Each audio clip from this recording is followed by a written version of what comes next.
Good job, King.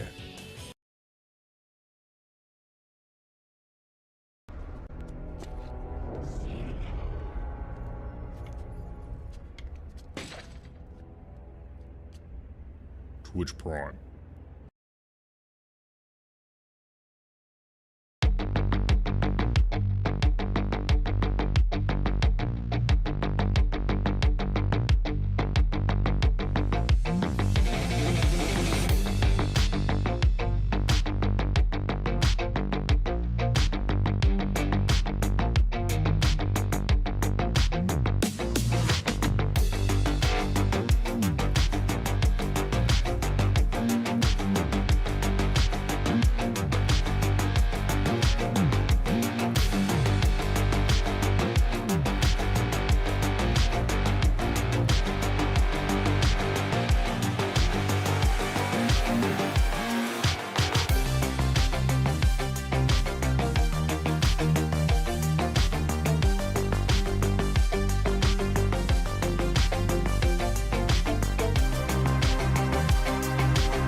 Yo. How you guys doing this fine evening? What do we have here? Kahi thanks to the tier 137. Big. Near Vire thanks to Big Primer for 9. Appreciate it. XXL. Oh, new emote from SJ Arcade Queen Bee. A sumo wrestler enjoyer. I see. Hell yeah. Is it quiet or is it just you? Let's see. I'm looking at it. Maybe the alerts are down a little bit.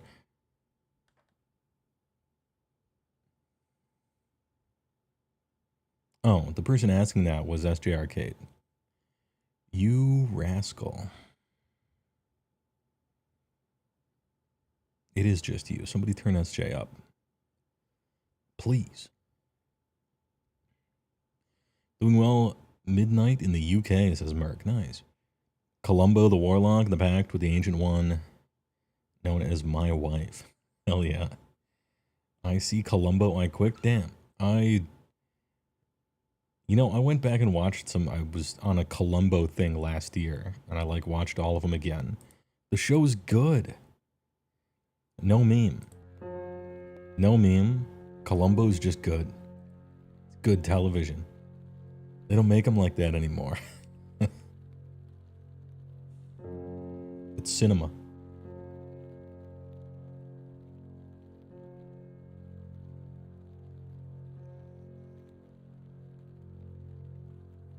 You only started watching it because I kept talking about it. Really, legal. It is indeed good. The trick to it is actually brilliant. And the trick is, it's not a mystery. They just straight tell you what happens at the very beginning, and you're watching someone else figure it out, which makes it very rewatchable. If it was set up like an actual mystery, it would be much less watchable, I think. Or rewatchable, I guess. Just one more thing. Something's been bothering me. Scratching his head with that ugly-ass green cigar. Well, I don't think anything's out of line, Lieutenant.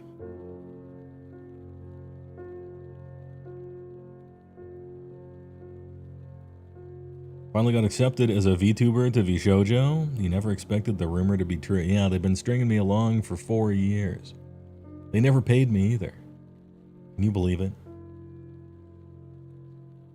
Can you believe an entertainment company that manages talent could possibly be a giant embezzlement pyramid scheme?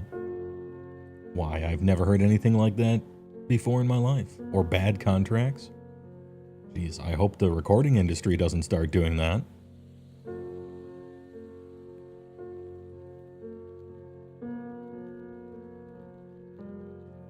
I just bought VShojo stock. Buy the dip, hold. Hold.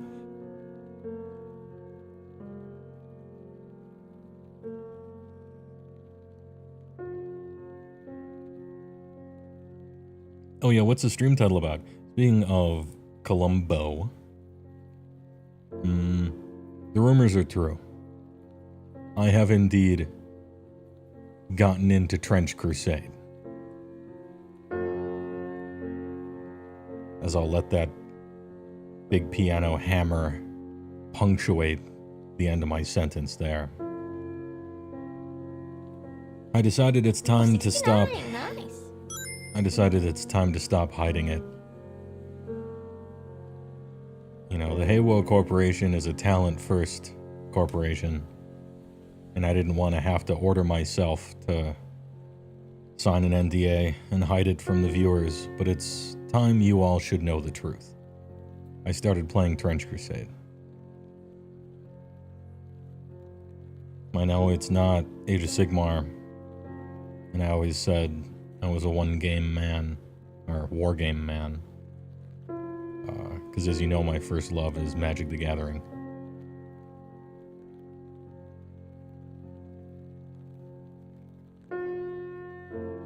It must have been hard to say, we all support you. Yeah, you know, sometimes the hardest things in life are... I can't think of anything non-sexual to say about that. Important to do? No, that doesn't work either.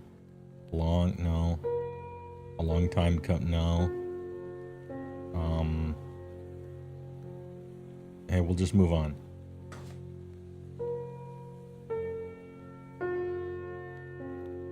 The business model of we spend money to spend money, yeah.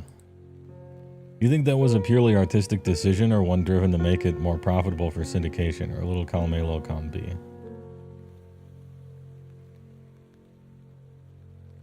I don't know. I haven't read anything about the writers or their ideas about it.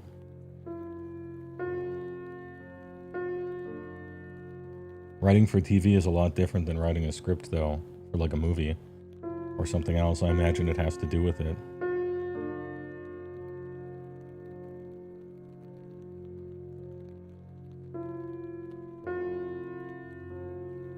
Anything to not start a secondary AOS army? What about all the Idneth you have? I have about half of an army worth of Idneth that I won the first 2 years playing AOS proper. Just from prize panels and placing, and like half of it from big raffles and stuff.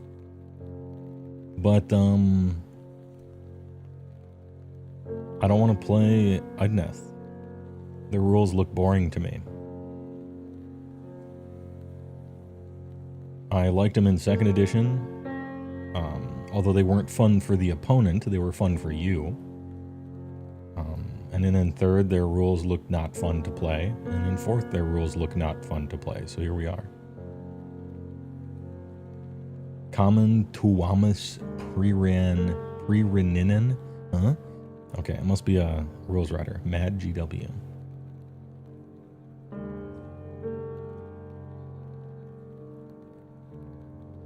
What rumors are we talking? Oh, we got the 2nd wave of newcomers. Yeah, all right, the rumors are true.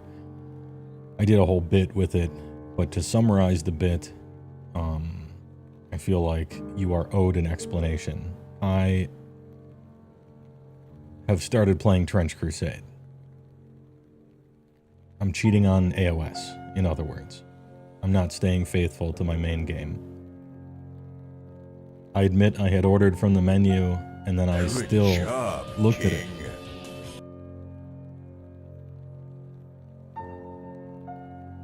VMonk 100 thinks it's a tier 151. Appreciate it. Bench Crusade. Yeah, Bench Crusade. Hench Crusade. Break out the ukulele. Yeah, the little tiny song. I think it's fine, though. I don't think it's going to be a big problem, and here's why. Age of Sigmar is a 2,000-point war game. It's big. Big games. Trench Crusade is a skirmish game. You got 10 guys, maybe. You know, we can coexist.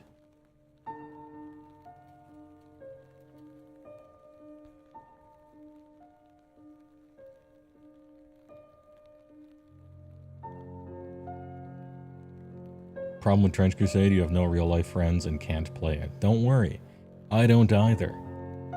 So I made this Discord. And I've been playing games all the time. TTS, my dude.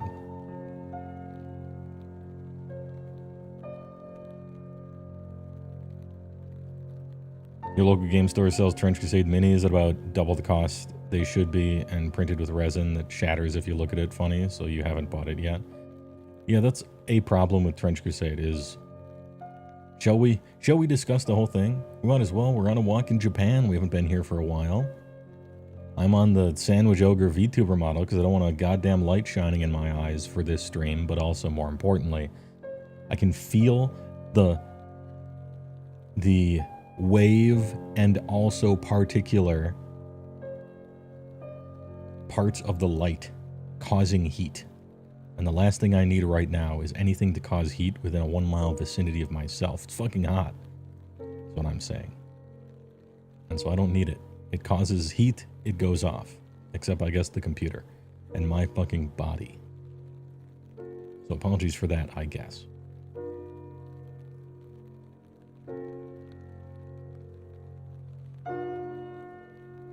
You have to turn the AC on? I've had it on all day, but I turn it off for...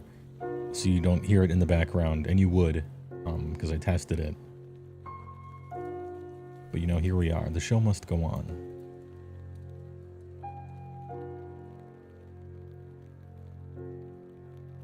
Anyway, let's go through it. Let's compare and contrast. Although they're very different, obviously. What are the things that AOS does better? No, is that a good way to... I don't think that's like a decent way to go through all of it. Maybe it is. I'm just spitballing here. I don't have a plan. You're going to save the stream and you can listen to it tomorrow at work. Hey, please enjoy. My streams can be listened to whenever.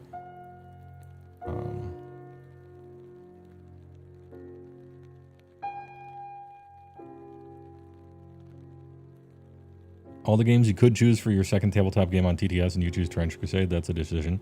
You think that's good or bad? I don't know how popular Trench Crusade is. Well, I have a modicum of an idea, which is not very. Flash in the pan kind of Kickstarter thing that succeeded. You know, who knows how many people will be playing it next year, 2 years, 5 years, 10 years from now. You do have that safety, that feeling of safety with a Games Workshop main IP game, certainly not their side games, such as Age of Sigmar, 40K.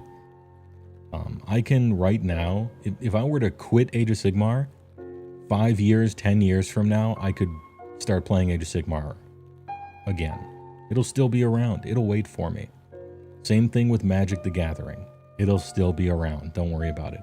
Some random Kickstarter thing, Warcry, Marvel Crisis Gacha Core, Star Wars something or other, fucking whoever, some random thing like that. Here today, gone tomorrow, right?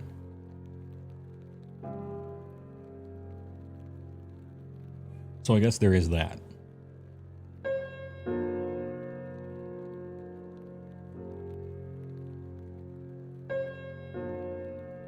The Skyrim miniature game, the Song of Ice and Fire, you know, there's a million of them. A Song of Never Coming Out, oh no. TC is fun, cool lore, fantastic art, decent game mechanics. It's not for the pit-stained sweaters. Pit-stained sweaters? Is that a double entendre?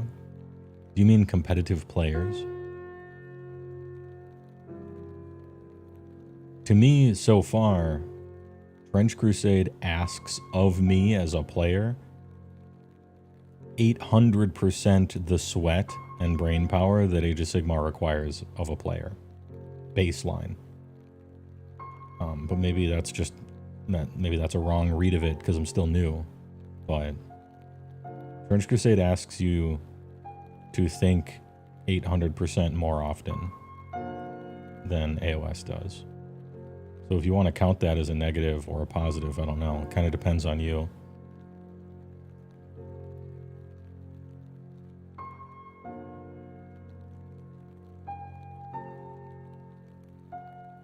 Yeah, he is the guy who wrote Mordheim and Warhammer Fantasy Battle 6th edition.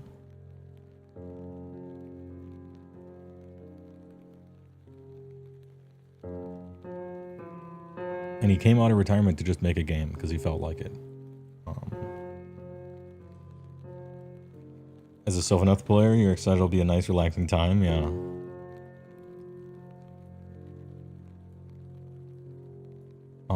On the model quality, Games Workshop shits on TC as it shits on everyone, but perhaps even a little more so here. They give you STL files to download, and also there's official ones, but it's out of disgusting, shitty resin. And depending on how juiced your fruit juicer goop extruder is, it may or may not have those little line textures in it from 3D printing, depending. Whereas Games Workshop has beautiful, perfect injection plastic. It's wonderful to work with. So that's a point for GW, I guess. But they destroy everyone in that. So really, if you're going to choose any war game ever to play, the models are going to be kind of bad quality, just from the nature of how they're produced.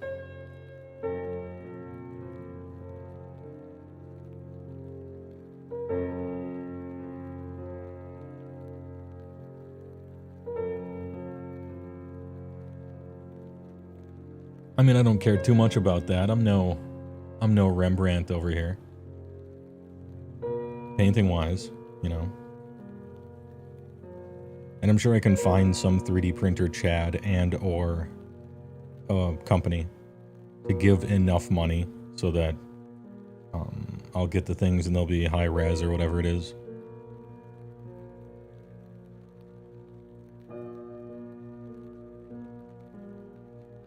Aren't you the biggest Rembrandt? One of the ogres in my army is named Humongous Rembrandt. That is true.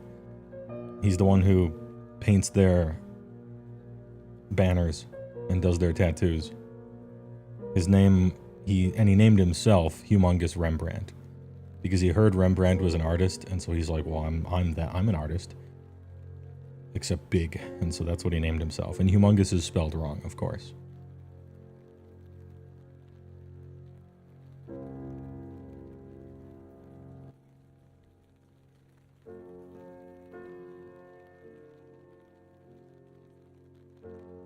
You name every one of your 120 clan rats. That's going a bit far, but you do you. Do what you want. Anyway, so far with Trench Crusade, the things I like about it, the rules are good. Unlike Age of Sigmar. So that's one plus. Is the rules are good. They're sensical. They move the game forward. They're reasonable to resolve things. Stuff makes sense.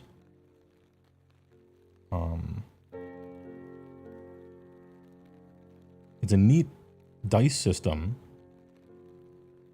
It's a neat dice system that's very interesting. It is a little tricky to get the hang of sometimes. Everything works on 2d6 base, and a 7 is a success. And a 12 is a crit.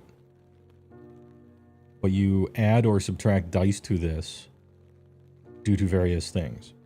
So let's say I have +1 dice. Well, now it's 3d6, but it's keep the 2 highest. You always just end up keeping those 2.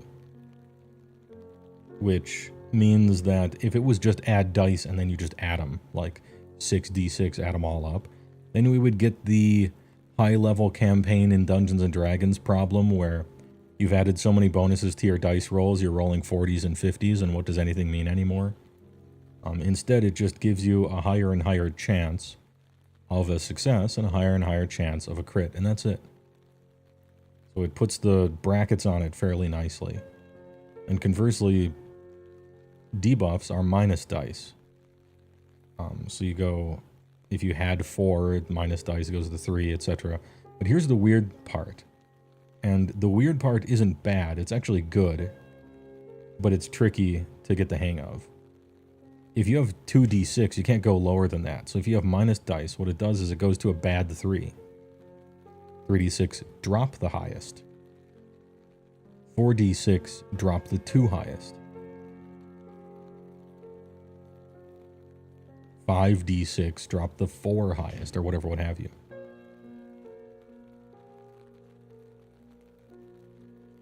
And so in testing, I kept thinking like, oh, I'm on 2d6 and I have -1, so that's 1. No, it's 3d6, but it's a bad 3d6.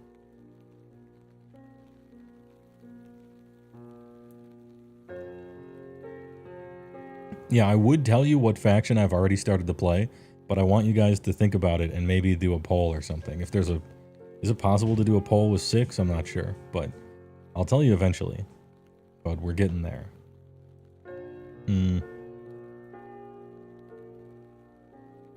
What's the Trench Crusade version of ogres?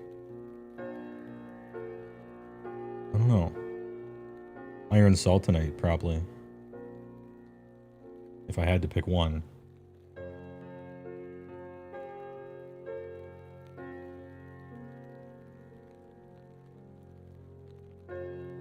Oh yeah, so top down on Trench Crusade.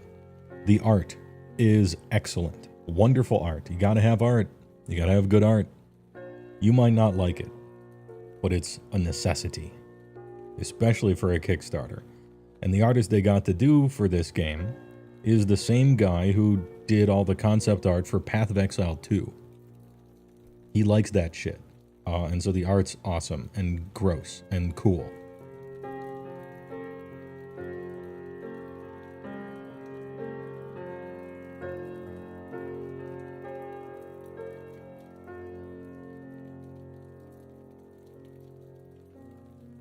what do y'all call it? Fridge, yeah, Fridge Frazetta. And that's from Frank Frazetta, who's the most famous fantasy artist of the 20th century. He did Conan and just all sorts of stuff. And Fridge Frazetta is what, like, Fantasy Battle, Slaves to Darkness, and, like, Space Marines and stuff look like a lot of times.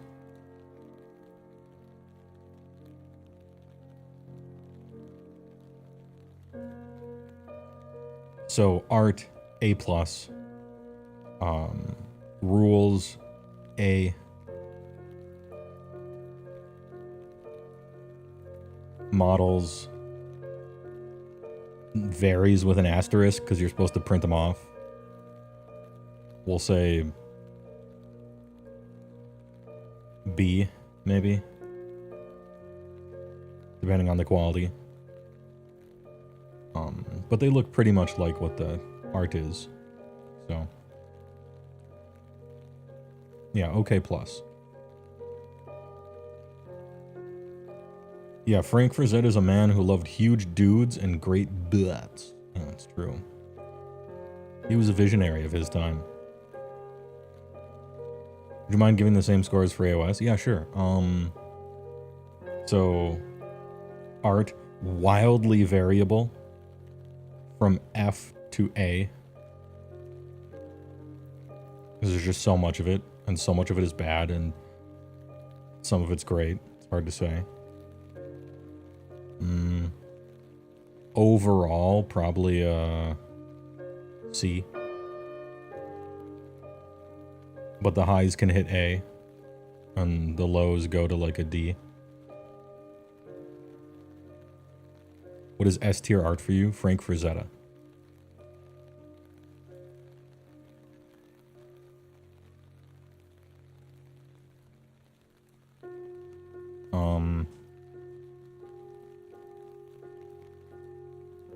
Core rules are good and make sense. I'd put Age of Sigmar core rules, and this isn't army rules or anything like that. Age of Sigmar core rules, B, maybe B minus, and Trench Crusade core rules, B, maybe B plus. So pretty close on the core rules. Individual army rules, as it pertains to how interesting and unique feeling the rules are from one army to another, and the amount of fun list building, customization, and creativity they allow you to be able to do. Okay, that's a big package, right? But that's it. French Crusade, probably B plus A minus. B plus A minus for Trench Crusade. D minus for AOS. D, maybe D minus.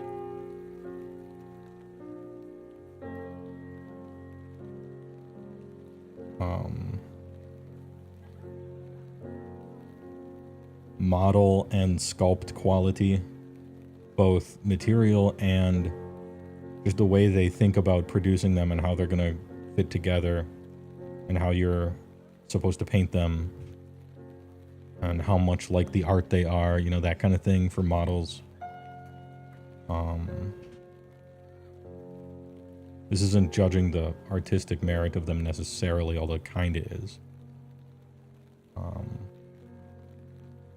AOS is getting probably an A minus, and Trench Crusade's getting probably a C plus, B minus.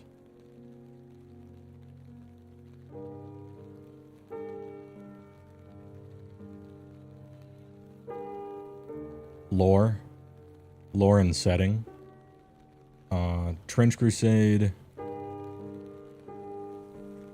A minus with an asterisk. It's very shallow, but it's purposefully shallow. It doesn't need to be any deeper than it is. It's like simple on purpose. And that's all it really needs to be. Also, it's cheating a little bit because it's taking just real life and putting a filter over it and asking what if, which is cheating. However, still B plus A minus with an asterisk. Age of Sigmar has a few glimmers of light in a largely dark room.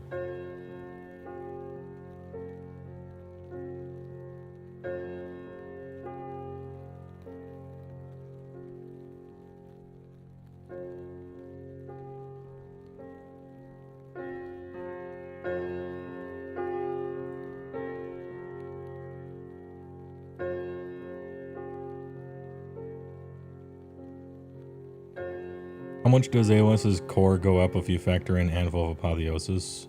You're more of a matched play guy, but the custom character options are kind of sick.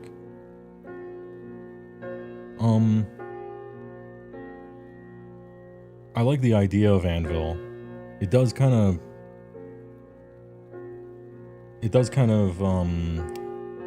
just the way that they presented it. There's only a few things you can really do with it that are decent, I guess.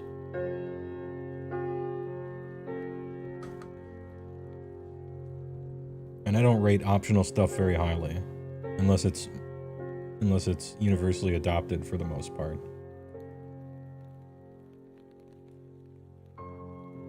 If an optional rule is universally adopted, then it's kind of like the rule.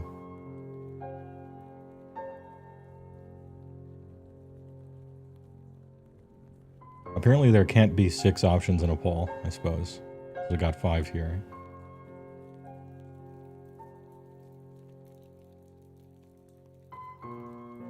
Do you enjoy the 800% more brain power required?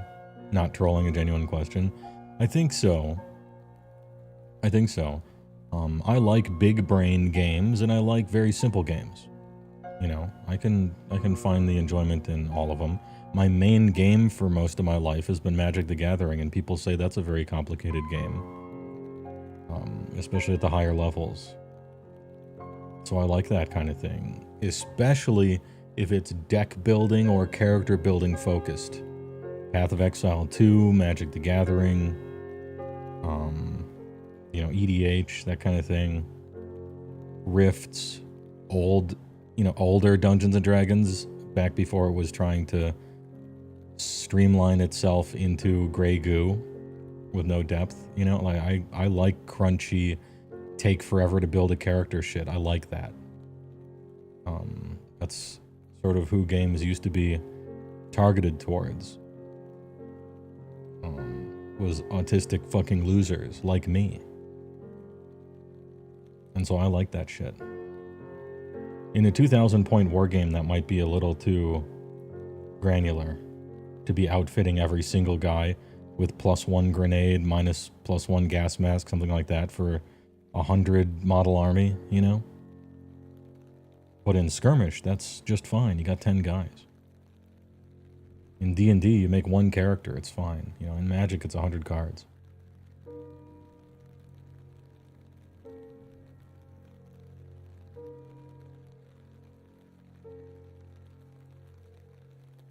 People are thinking Iron Sultanate. That's not a bad guess.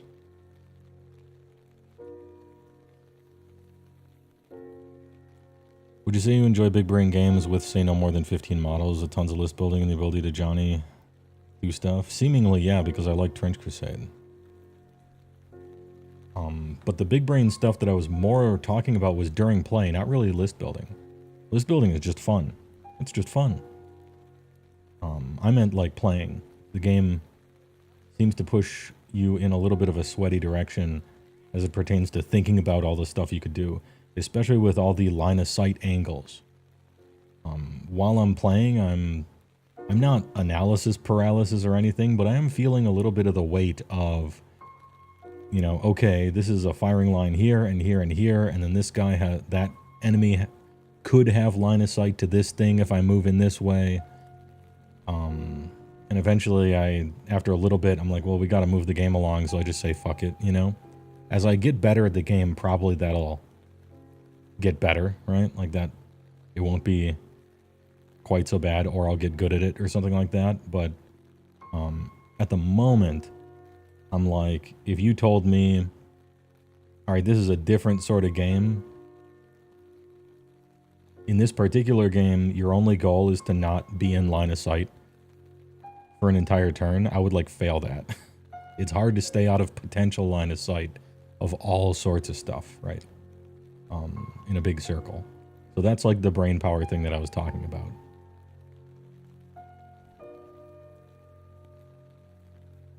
Are you going to be streaming Trench Crusade TTS soon?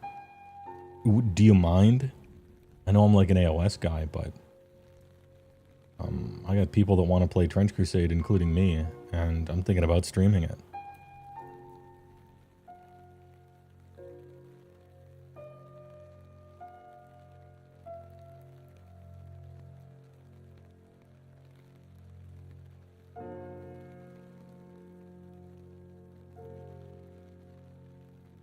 Honey, it's your channel. Go for it, King. We're just flip-flopping the targeted genders of the sentence. That's good. Yeah, I might do it.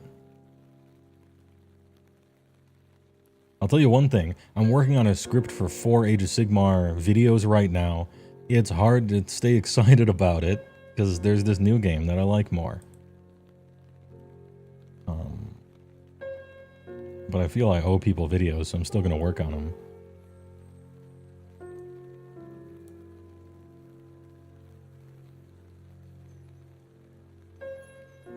For AOS videos? Yeah, I'm batch painting them.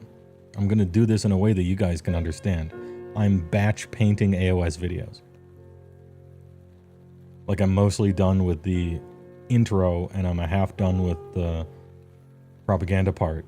So I'm like doing them all in batches, like every section, so that they'll all be done at the same time, and then I can stagger the releases of them by a week and release like a month worth of videos at once.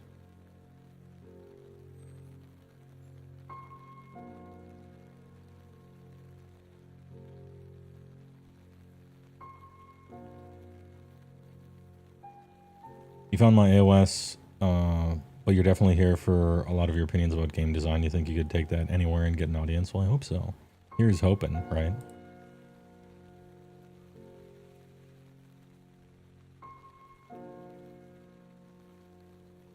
You don't owe them or anything. If you aren't inspired, why would the audience be inspired? Yeah, my upload schedule during 3rd edition and 4th edition. Explained in one sentence.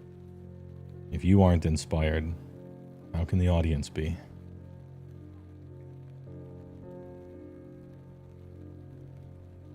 Switch hats? I just did. You might have heard it. But thanks. And what makes AOS videos like you paint models? Batch or never, yeah. Blaster or not.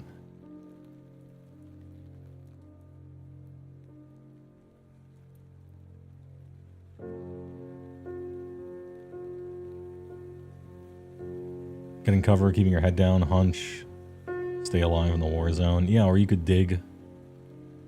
You can dig with a trench. You can start the game with a shovel or something. You got infiltrators and assassins. Job, King.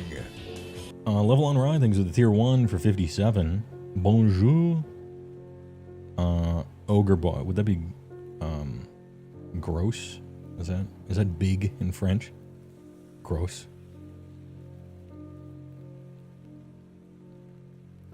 Anyway, TY for the T1. Been a bit. Is this the rumored VTuber pivot? No, I'm just my light that I use to make me admittedly hazily visible normally. It produces heat, okay? And so that shit is off. And I got the VTuber model on. Because I'm hot as fuck. I had to go outside the other day. It's like 100 million degrees, surface of the sun. Wouldn't recommend.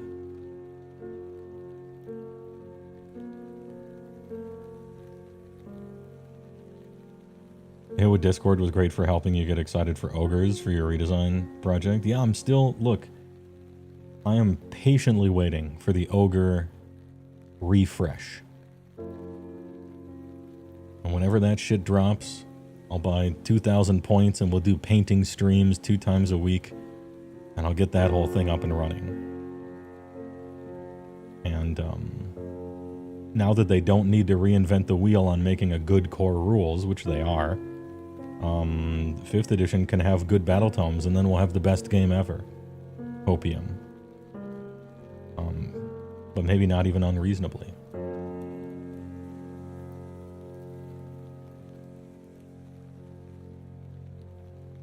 By the way, HeyWoah, it's been nearly 4 months since you started doing pull-ups. You mentioned a few times in chat you were able to do an entire muscle up for the first time last Friday. Hell yeah, dude. There's more than one way to be big, okay? You can be big and healthy. Muscle big. You're small big, that's still big. Otherwise it wouldn't have the word in it. Checkmate. And I am very sorry to report that a good diet and exercise does indeed fix a whole lot of problems, mental and physical. And I really have to stress, I'm so sorry to have to tell you that this is true. It's almost not even fair, but it is what it is.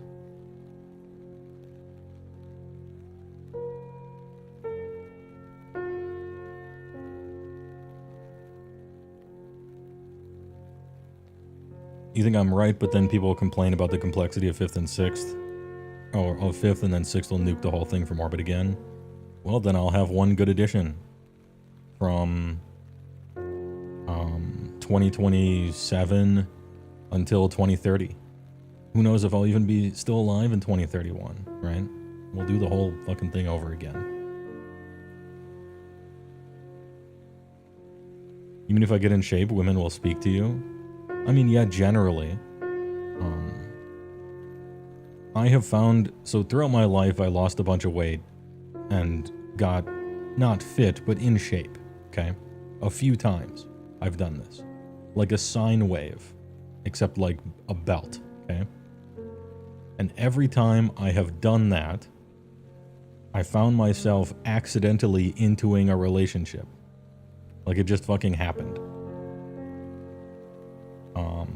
And none of them worked out.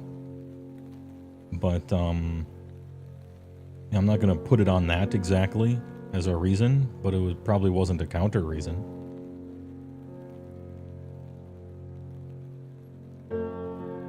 I'm not like looking for any, but sometimes they happen. I mean, not since becoming a shut-in hermit, but you can't meet people if you don't meet anyone, right? Although I'm not really trying to, so it's neither here nor there.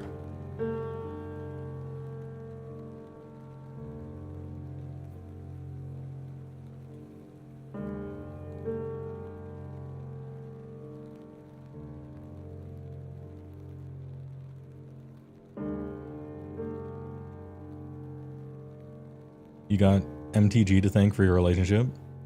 Bro, you just wanted to play cards, but now suddenly you're married. Yeah, sometimes that can happen. You really want new ogres to lean more into the winter magic stuff. Cool on the spells, new yetis and boss yeti. Yeah, to me, the Everwinter is the more interesting lore between Gutbusters and Everwinter. But we'll see what they think about it, you know. So far, it seems like the lore, I mean, they had a giant civil war, and the Everwinter lost. Which is unfortunate, because the Gutbuster lore is worse and more boring. But what are you going to do? To me, I guess. Not to hate on D&D 4, but enough people passed on it that it spawned a whole other game. Yeah, it did. Dungeons & Dragons 4th Ed was so bad that Pathfinder came into being. Diablo 3 was so bad that Path of Exile became a game. You know, sometimes the head cheese, the big kahuna, fucks up so hard that an entire other company springs into being and is really successful and becomes a competitor. You know, sometimes that happens.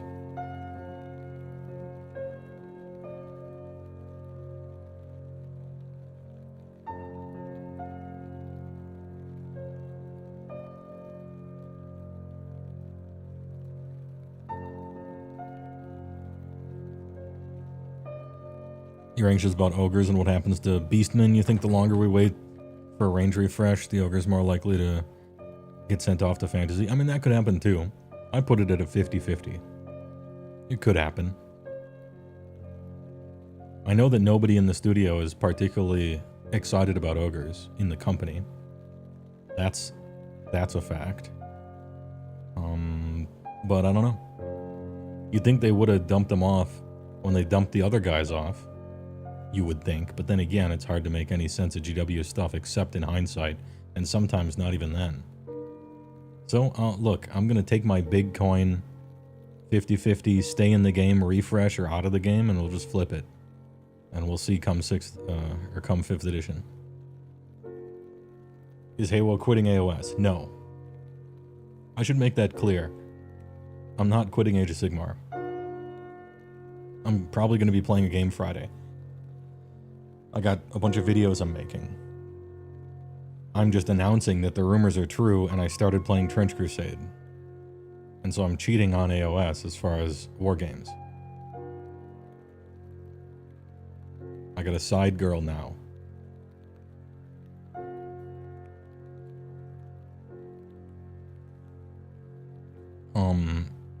Etorian Runan. Thanks for the HeyWoah enjoyment. Appreciate it. Appreciate it, VM. AOS is still the bottom bitch. Hell yeah. Thoughts on Pathfinder? Oh, since we were just talking about Pathfinder.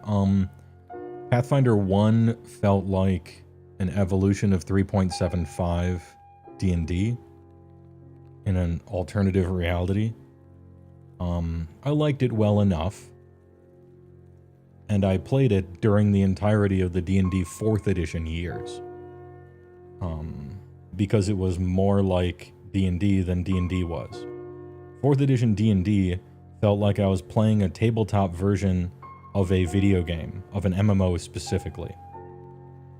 And while it mechanically worked, it sure as fuck didn't work as a D&D game. It felt like EverQuest MMO or WoW MMO or TTG or something like that. Didn't like it. Pathfinder 2. The year Pathfinder 2 came out, I was in line at Gen Con to playtest it before it quite came out, Pathfinder 2. But the line was too long, so I left to play Magic or something like that. And then I kind of ignored it for a while. And I just now, like a month or two ago, I started looking into Pathfinder 2 just to see what it was like. I believe it is the worst tabletop RPG that is currently living. It's everything wrong with 5th edition D&D, except more bad, in a worse direction. I don't think I could say anything good about Pathfinder 2nd edition. Thanks for asking.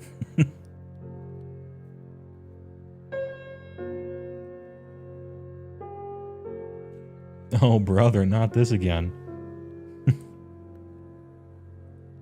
Yeah, there's just nothing there. How so? They sanded off all the rough edges until there is nothing to grab onto. It's the most boring, flavorless, gray goop you could possibly imagine. The character creation is meaningless. Nothing matters. None of your choices really matter. You just end up in the same exact place everybody else is. Making a character is boring. Dude, if character building is boring and pointless, you've entirely failed at making a tabletop RPG. This one's for the moms who smoke and drink when they're pregnant. This one's for the kids playing Fortnite on their phones. This one's for the gacha gamers in their horse game. This is for the normies, the casuals, that dilute everything until a game has nothing in there to fall in love with. All the little details are gone. That's Pathfinder 2. Anyway, on that positive note, because CJ's heard this one before.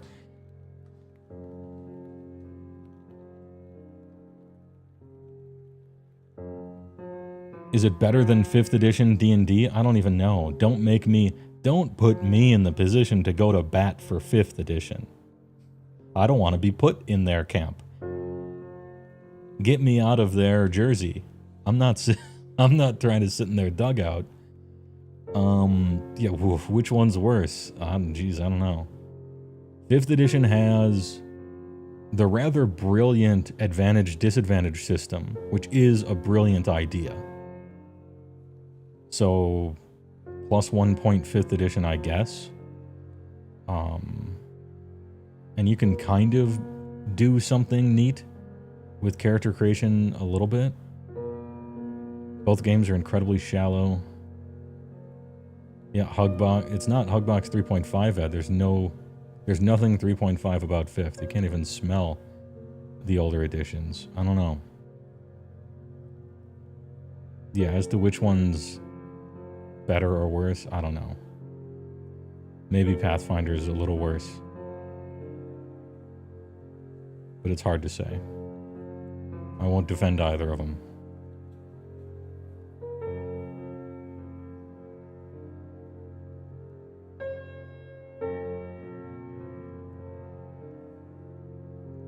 It was time to try out AD&D or 2nd Ed. That's what I grew up playing. Little HeyWoah in 1989 was playing AD&D. And then eventually the player's option stuff and the complete handbooks with that flesh-colored outside on the paperbacks. Looking through Tony Dieter Lizzie suffused monster manuals. And then 3rd edition and 3.5 and peace out for 4th and then try 5th. And it's kind of good for one campaign and then you realize there's nothing else there. And then the update to 5th, 5.12, which makes sure not to fix any of the problems with it.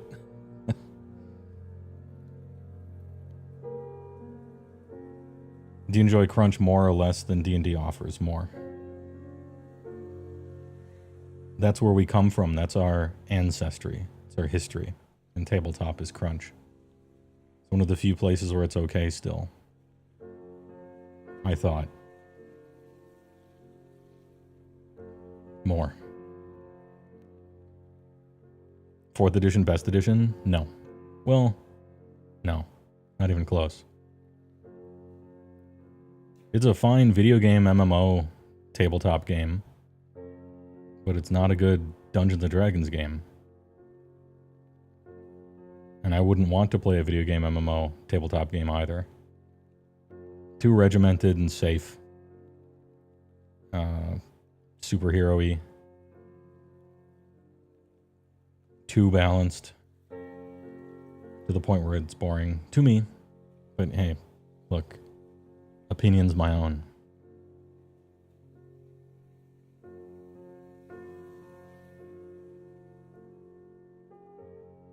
"50-year-olds when you say D&D is your favorite RPG and not some Nordic spin-off of GURPS."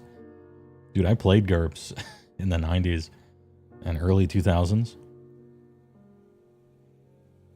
It's okay. Wildly variant, obviously, but...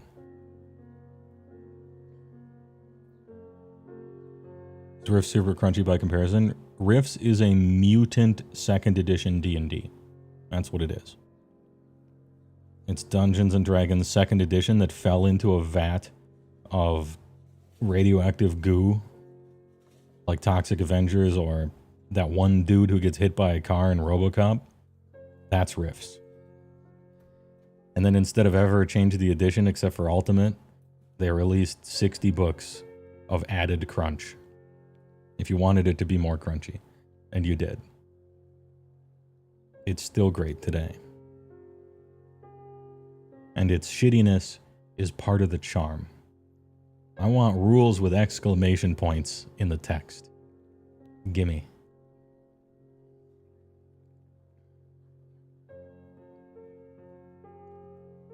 Lancer referenced. I heard good things about Lancer. Haven't played it and haven't looked at it. But The subject matter is something I like, and I heard good things.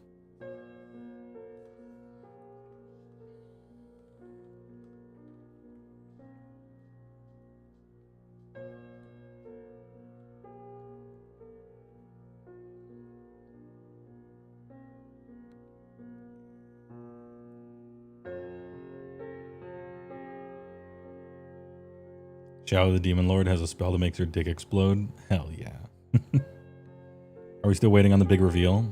Oh yeah, for the army. What was the results of the poll? People thought that I would get into Sultanate, which was a good guess. Because it's probably the most like ogres. However, the army that I have been playing so far in Trench Crusade is New Antioch. That was the one that drew me. And so I played 3 games now with New Antioch. I played a 700 pointer, just the default thing they give you for the first game, and then 2 900 point pickup games.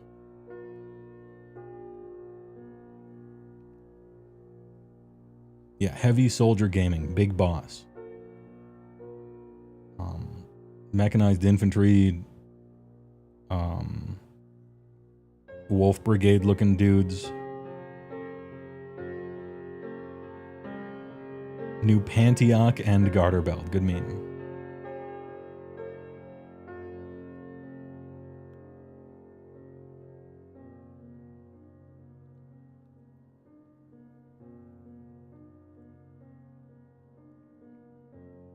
You like the Trench Pilgrims? Oh, so you like Spanish Florida men, the army. It's not a bad choice. All the armies are cool. I actually don't think there's an army where I'm just like, this army's dumb, right? That's kind of cool. There's quote unquote only 6 armies, so there is that. Word on the street is that they want to do a total of 12, and it's probably going to be, if this does well enough, they'll do another 3 in some big thing you can buy, and then probably another 3 after that, I bet.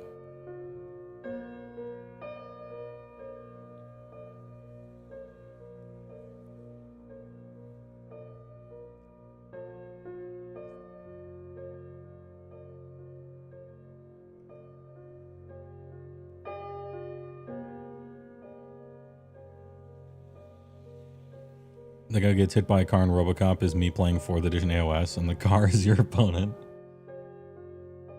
You joined a bit late. Will you do a deep dive on Trench Crusade? I probably will. I mean, it's been done. There's videos on it. I'm like a year late to this party. But I don't know. I make videos about things I like, so maybe I'll do a video on Trench Crusade. Have you talked about Chorfs yet? No. Well, I guess yes. Yes, I have. I talked about him in the reveal show, talked about him on Discord.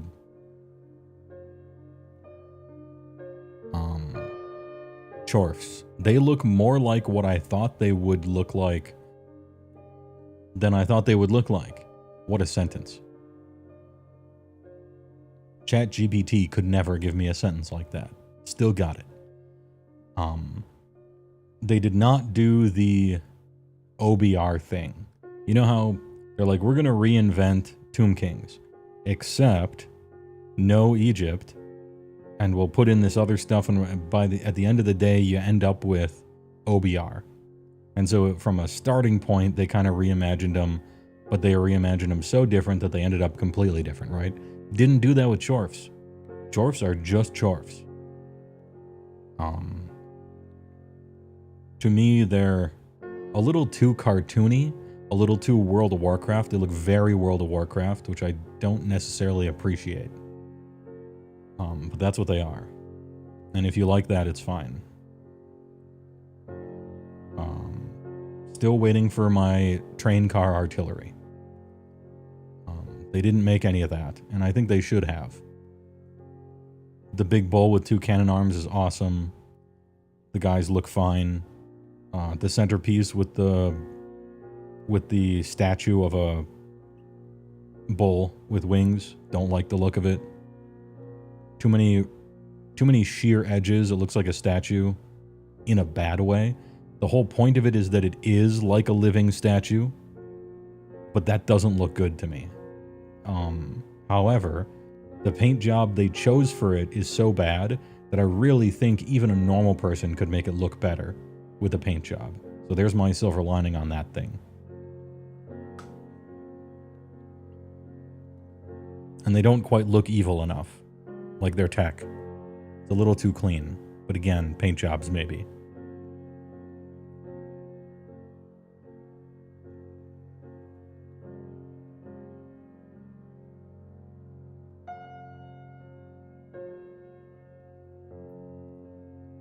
PS2 rendered gigaballs. Yeah, kinda. HeyWoah, it'd be good to hear what you like about it. You're a bit surprised that you'd be into a skirmish game. No big army, no big dudes. Art is great, but you can read a wiki about playing, you know. Yeah, true. What I like about it is the art and the setting and the lore and the gameplay and the rules and the army rules and how the game plays. And the fact that I can do list building. List building is fun in Trench Crusade, in ways that Age of Sigmar list building used to be, but isn't, and hasn't been for a while. Normally, I'm not really interested in skirmish-style games, which I would attribute to Trench Crusade's above-average quality, to get me interested in a type of game that I otherwise would not have been, and that is skirmish.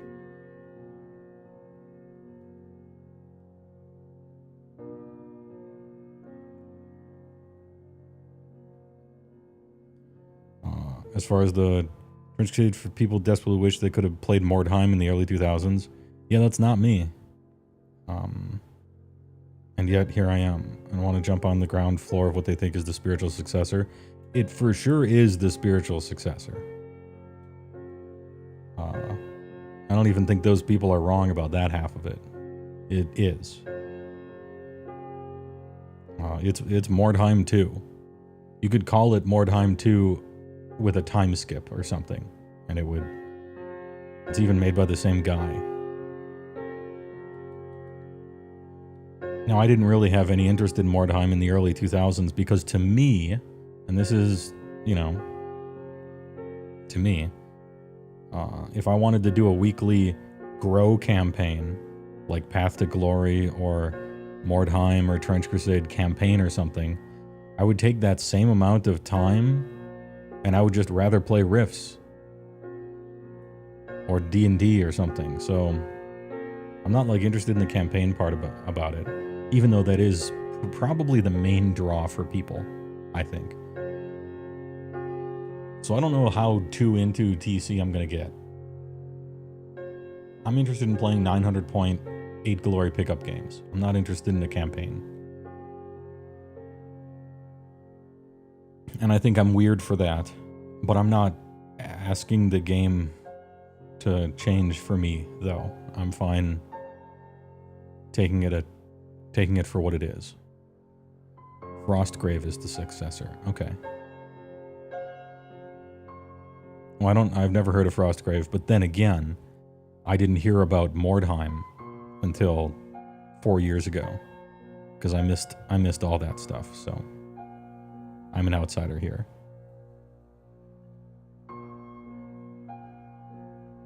As to how much this game is like Mordheim, I'm just parroting big Mordheim enjoyers who actually played it and were talking to me about Trench Crusade is all.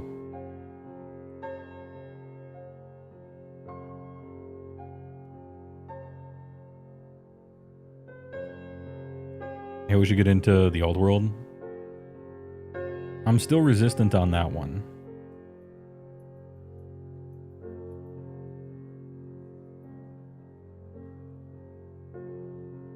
However, I've never looked at the old world's rules, so maybe their rules are amazing. So there's a big asterisk next to that. I'm just not interested in playing Warhammer Fantasy. Even Warhammer Fantasy with different, better rules, if they are. I don't care. It's too close to Age of Sigmar.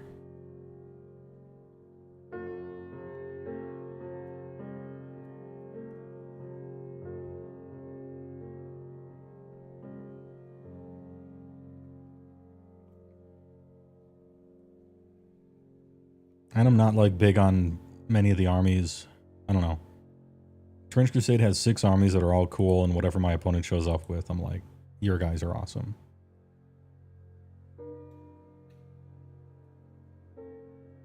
Campaigns are very different from regular play. Yes, they are. And I can tell that the game wants you to play campaign. They clearly, that's the main way to do it. And so I know that I'm being a weirdo for not caring about it. But I'm not going to judge the game harshly because it's meant to do something that I don't want to do. That would be unfair of me, right?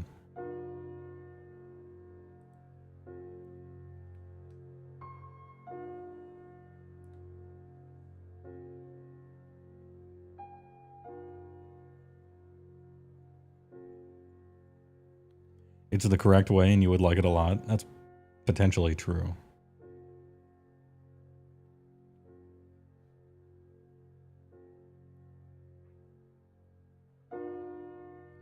You recently enjoyed a few games of Mordheim campaign, but the character growth was a little slow, you think? Okay.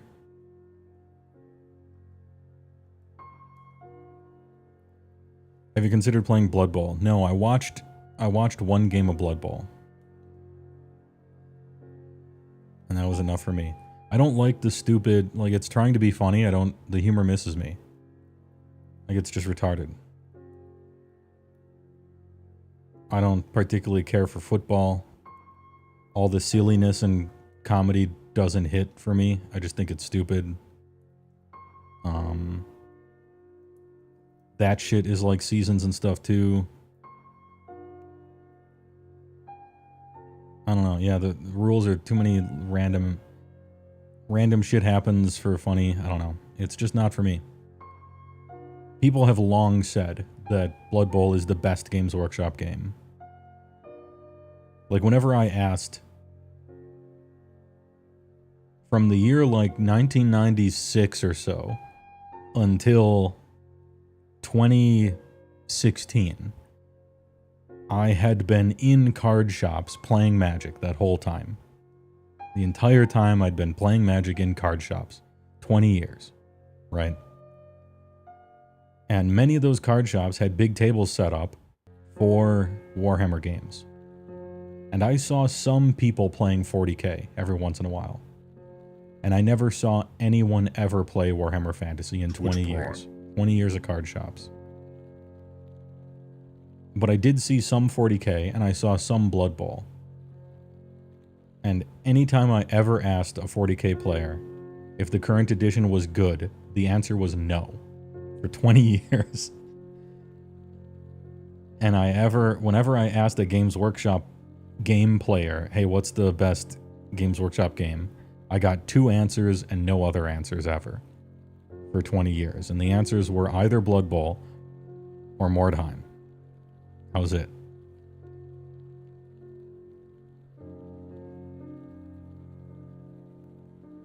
So I guess score 1 for Blood Bowl and score 1 for Mordheim.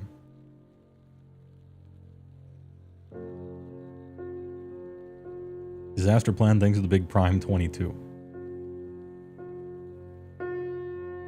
The hard RSJ. God, I forgot. I will never... That YouTube comment will live in my head forever. Infinitely funny. Infinite humor out of that one. I can't believe my favorite streamer dropped the hard R. And I'm like, brother... We grew up in very different places if you consider the hard R to be retard. That is not what a hard R means. God, that was so fucking funny. No.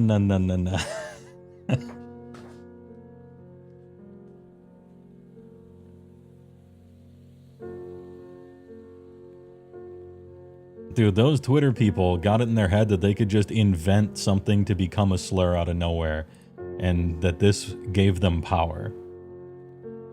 Just make it up. Just come up with it. Nah. You gotta have a decent reason.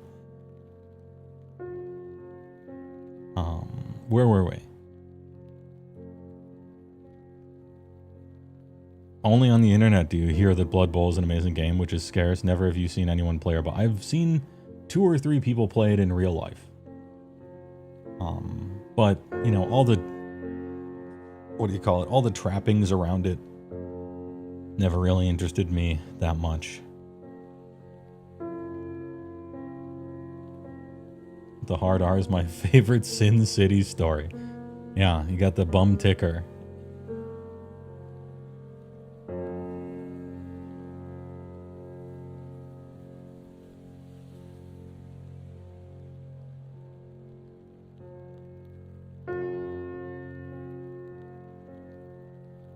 You have some folks around you working with people with developmental disabilities, and retarded is a term they don't appreciate. Yeah, I mean, my mom goes on like dinner. She has like dinners with all the other moms, and they all bring like a dish, you know, and then they all have dinner and, you know, listen to some World Cafe thing on NPR, right?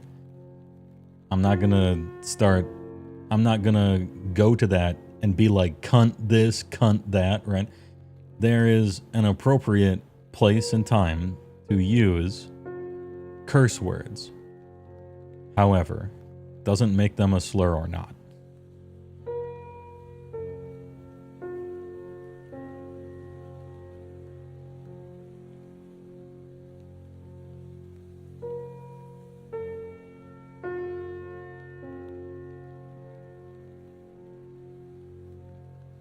These days, Horus Heresy appeals to you more than GW's other games. You grew up on the 5th through 7th 40k, but you didn't realize how much you missed them until recently.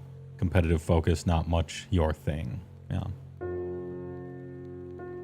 I will say one thing, as a complete outsider, I'm only really shown 40k and Horus Heresy stuff when I watch big reveals. You know, we do those reveal shows. And every time Horus Heresy shows models, they look better than 40Ks and cooler. Typically. Yeah, I would say that on average, Horus Heresy reveals look cooler than 40K ones, model-wise. I don't know anything about the games, but yeah. They got the cool shit. The huge shoulder dudes, their tanks and stuff, the Mars guys, they look great. Horus Heresy AdMech is objectively cooler than 40k AdMech. I'd be suffering penis envy if I was a 40k AdMech player looking at the Horus Heresy stuff I'm not allowed to play with. Unless I have some special pleading with my opponent. Or something like that. I don't know. Only if you like Space Marines. Yeah, maybe that's the problem with it. Then again, 40k doesn't have cool looking non-Space Marines either, but that's my wild take as an outsider.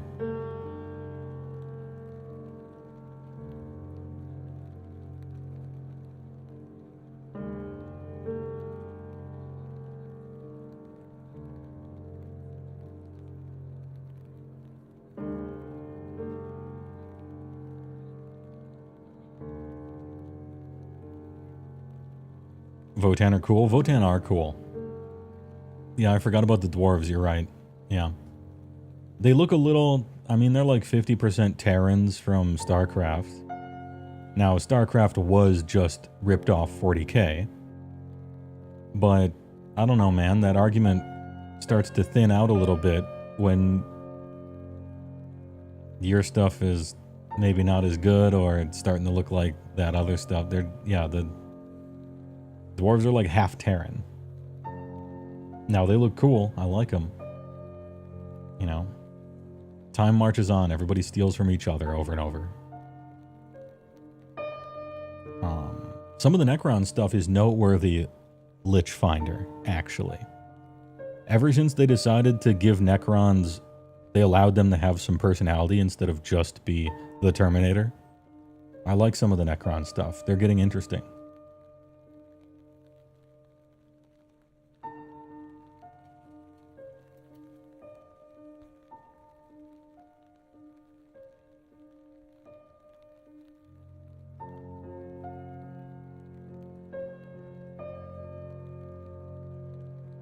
It's a bit weird because all the Pioneer stuff in Votan looks like traditional squat units. Unpopular opinion. A lot of people don't understand the decay of technology. Forgetting function eventually becomes more preferred over form. This is why things in HH have shape to them and aren't just boxes. This is why stuff, the former considered artificer by 40k and are highly prized. Yeah. I mean, that's true. I think you could very easily explain away a lot of that in a similar way that you have done here. You know, one of the main themes of 40k is decay in all things. Knowledge, technology, reach, you know, your original goals even and your ideals, a slow decay of all of it, right? So you can tie it into the main themes of the game pretty well. It's unfortunate that they're showing you how cool everything used to be but isn't anymore, which is a tough nut to crack. But I'm not saying it doesn't make sense, or it couldn't make sense, or something like that.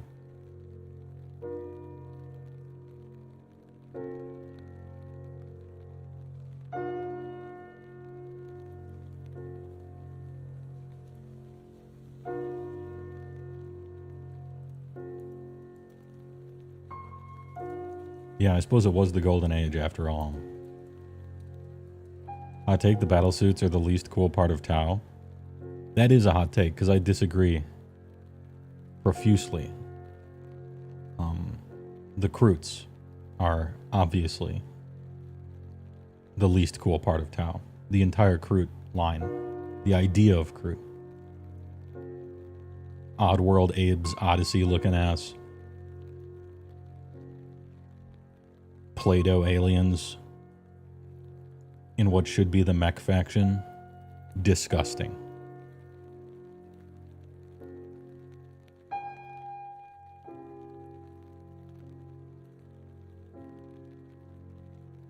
Kroot is like a neat-looking, goofy alien in Necromunda that somehow conned its way into the main game and attached itself to the least likely army ever. And now you can field 1 million of them as chaff or whatever. Gross.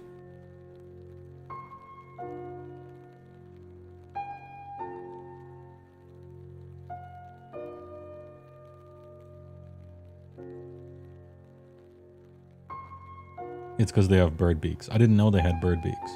That does make them worse, though.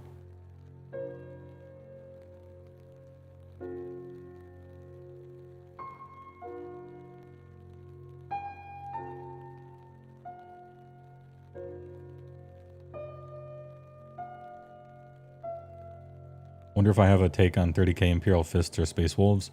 I don't know. I don't know enough about it to have an opinion.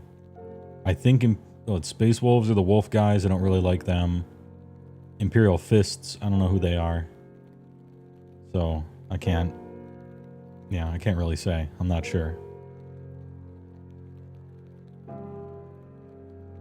Wait, are Imperial Fists, are those the yellow guys?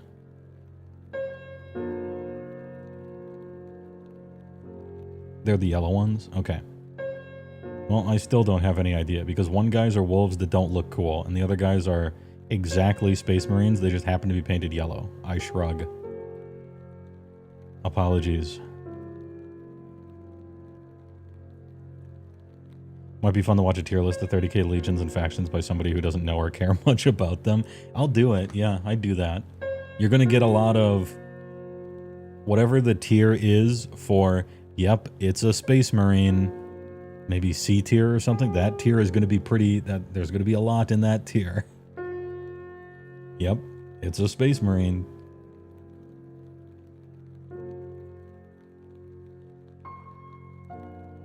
What are your opinion on snipers in Trench Crusade? The fact that, well, I guess,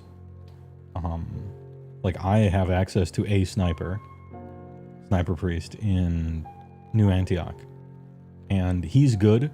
Sniper priest is good because he's very cheap for +2 range dice. He's real cheap for getting something that has +2 range dice on it.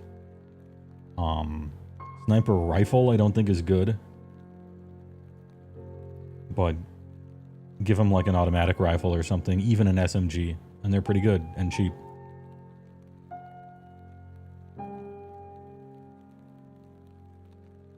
How much is Sniper Priest? 50 points. 50 points for a naked Sniper Priest with +2 range dice. That's pretty good. I don't think you want... Like, they have a risky aim thing that you just never want to do, because it'll end your activation. And sniper rifles are risky themselves, and you only get one shot with them. I feel like if you're trying to take a cheap guy who has +2 range dice, you want as many shots as you can get out of it for the value, right? So I don't think sniper rifles are the way. I think it's more automatic rifle or even SMG.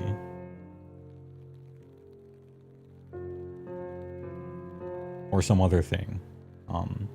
I did make the Sniper Priest combo in Papal, because in the Papal Force Intervention Force, or whatever it's called, you can give him a cross that the Pope spit on one time, and while he's holding that cross, risky actions don't stop your turn.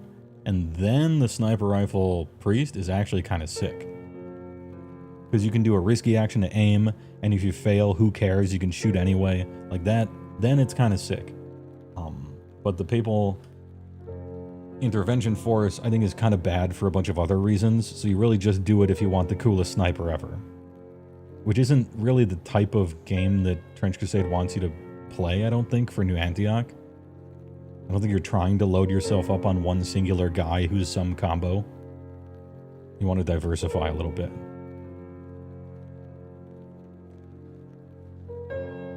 Can you give Sniper Priest the heavy machine gun? No. Well, I mean, you can, but he's not strong or anything, so he can't move and shoot. Heavy machine gun, bad. Heavy machine gun stops your activation after you shoot it, which is just bad, even if you're strong. And it's dyssynergist with fire teams. I suppose if you waltz into the perfect area to have line of sight to many guys, and then just stand there shooting a heavy machine gun at a bunch of guys, and it doesn't matter if you stop your activation because you're not in a fire team, then maybe, but I don't think you're trying to become a turret. Some shootable turret guy.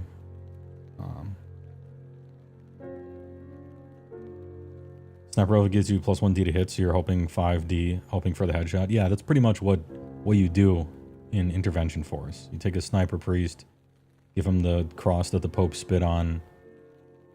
He's got 5D to hit naturally, maybe an ammo monk for 7. And you're just like actually crit fishing. You're fishing for crits. Because with a crit, you ignore armor and get +2 injury dice. And so you're just like fishing for that. It was fun. I played it once. It's fun. But everything else about the faction is kind of bad, so I don't know. I think it's cool.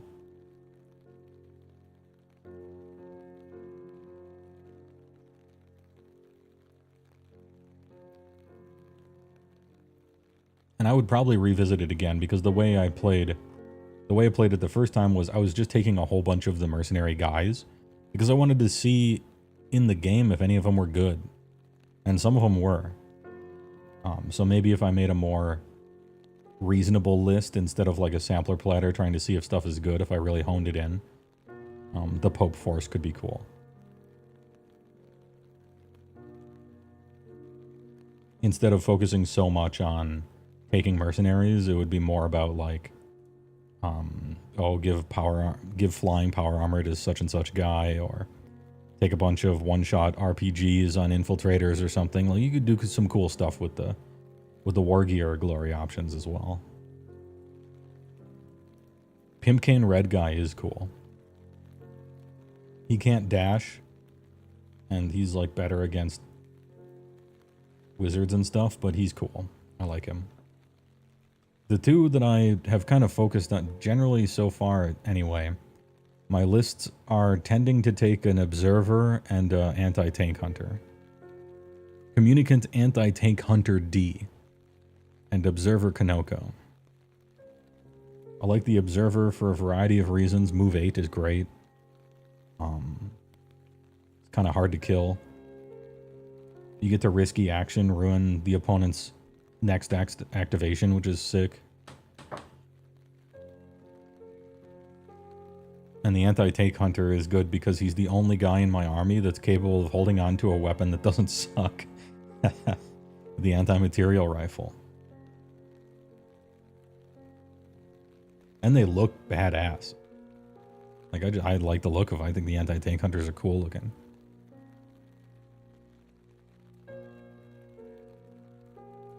Blind RPG Priest. Yeah, that'd be cool too.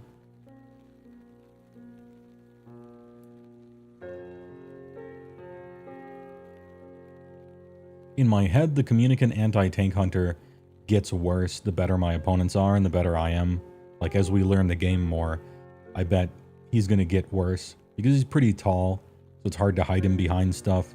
He only hits on one die and tends to shoot stuff at long range, so he's very hit or miss. But right now, I like him. Do you paint anything? No, I'm a, I like to paint. But I like kit bashing more. I like assembling, kit bashing, green stuff, putting this head on that. I like that kind of thing a little more than painting. And I like painting when I'm doing it, but I'm not going to go out of my way to paint anything. I'm results oriented with painting. So if I have stuff that needs painting, then I'll paint it and I'll enjoy doing it, but I'm not going to search for it, if that makes sense. I don't paint just for the sake of painting something. I paint stuff that I'm going to play with.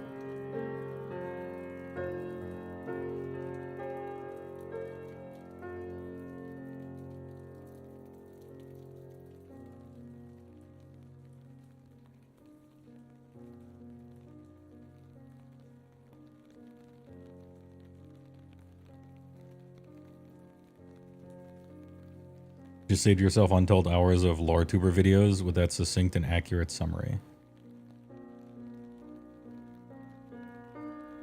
Oh, from Gabe Paris. 40k is supposed to be losing an unwinnable war, be the fading light, but also the Empire never loses any significant battles in lore, and the Primarchs are slowly coming back.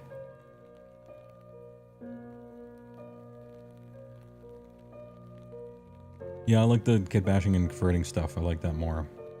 I'm also better at it than painting, but it's not necessarily the case that I only like stuff that I'm good at, right? Otherwise I wouldn't like AOS. Or fighting games. I'm terrible at fighting games. I still like them. Manzak Miniatures redeemed meme ad just as I finished my last sip of beverage. Hey, alright. I'm gonna hit you guys with a commercial. We'll come back. I'm gonna get a drink. And then we'll talk more about Trench Crusade, actually, if that's alright. And whatever, if you got a question about Age of Sigmar or Magic or anything, I have no plan. So we'll talk about whatever. Pardon me, would you have any Cream. But of course. Grey Poupon. It even has cream. Hello, everyone. I'm Scott, president of Domino's Pizza. Have you heard of Hatsune Miku? Get a rope. How do you get shirts so clean, Mr. Lee? Ancient Chinese secret. My husband, some... Pure athlete, yeah. Here's his ancient Chinese secret. Cream. Folks, I work with lots of people who wear dentures and smoke. Mommy, how long will Charlie live? 1 second. I like the Whopper the way it was. Fool. The new Whopper has more beef than ever. With luscious taste and a foamy trait. Dunkin' Hines Yellow rises to great heights of moistness. This is the day of great taste. Deluxious. This is the day of great moistness. This deluxe yellow rises above the rest. Moisture. Haven't you ever tried it? No, is it soft?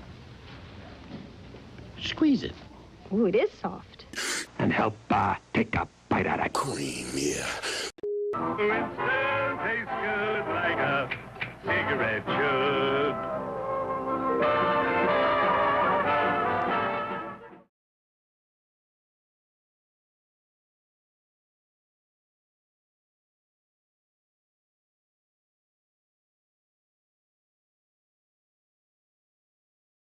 Moisture. This deluxe yellow rises above the rest. Hey, we're back. Switzwalk. The Flintstones one is wild. Yeah, it's real. Hey there, Fred. Wanna try, Winston? Morwin's situation is getting out of hand.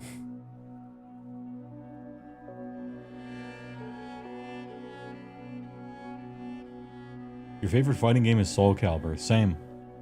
My favorite fighting game ever is Soul Calibur 2.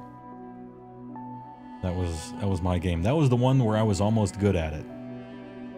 And by almost good, I mean I could beat anyone I know, but I wasn't actually good. You know what I mean? Where you can beat anyone you know, maybe everybody in the local scene or whatever, but if you played against anyone who was like real, you would get fucking destroyed. So that was me in Soul Calibur 2. You were an Astaroth main? Absolute based Chad. Same. Astaroth main, aka the Ring Out King.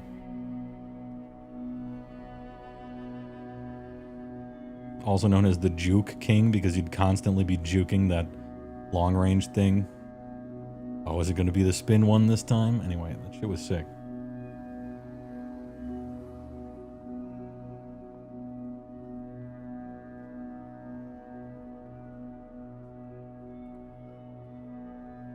Yeah, basement king level, basically. Yeah, yeah.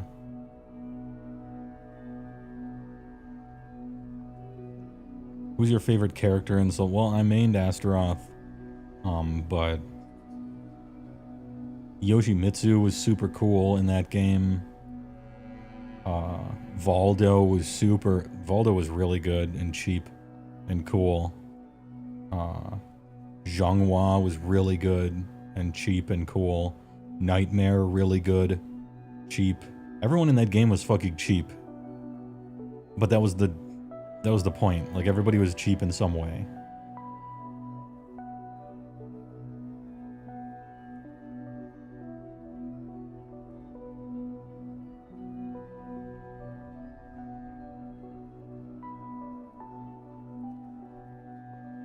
Ivy was really good if you could do her shit, but it was hard to.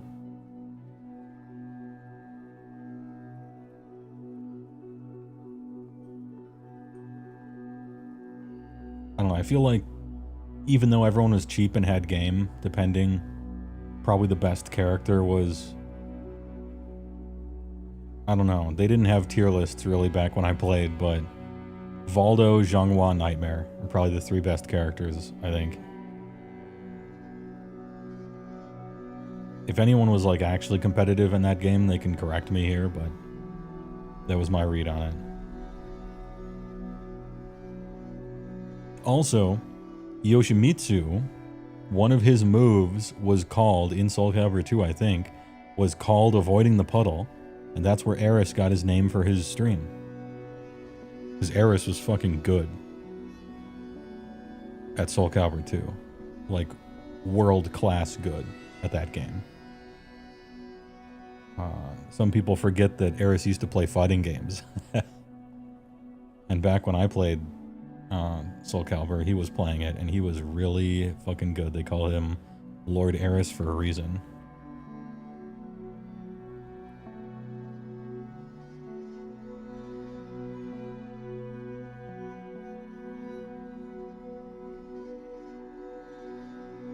Avoiding the Puddle. Oh, it's from Tekken 3. Pardon me. Apologies.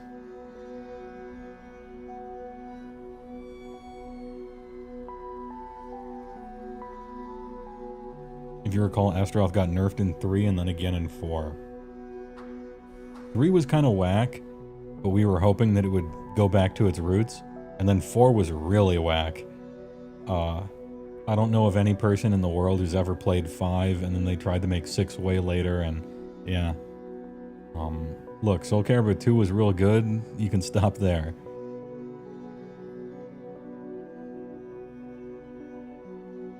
I didn't play too much of 3, but Zasalamel Wins has been burned into my eardrums for my whole life after that.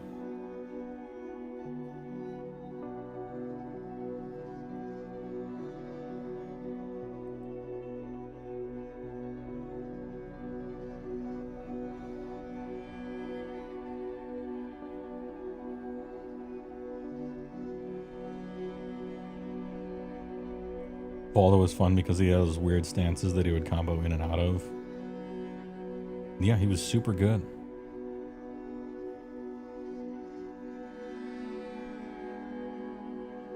Even the, like, quote-unquote bad characters were still good, like Maxi.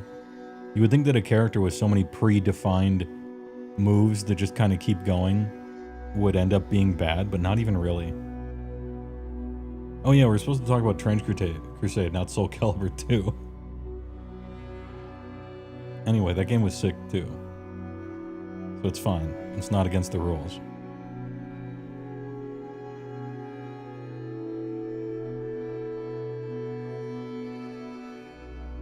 What song is this? On YouTube Creators, they give you a list of songs that are copyright free that have partnered with YouTube to be in their official little lineup, and I just clicked on one.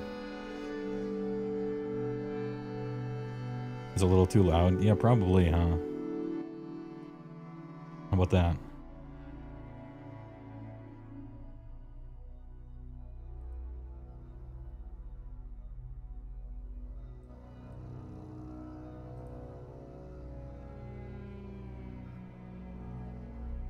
Anyway, that's something you can do across the pond is go into like YouTube Studio, and then there's royalty-free music, and click through that, and that's where I found this one. I don't even know what it's called. Probably, I bet eventually it's all going to be AI music instead, which is a little sad, but for the moment it's not. Or it wasn't when I found this one.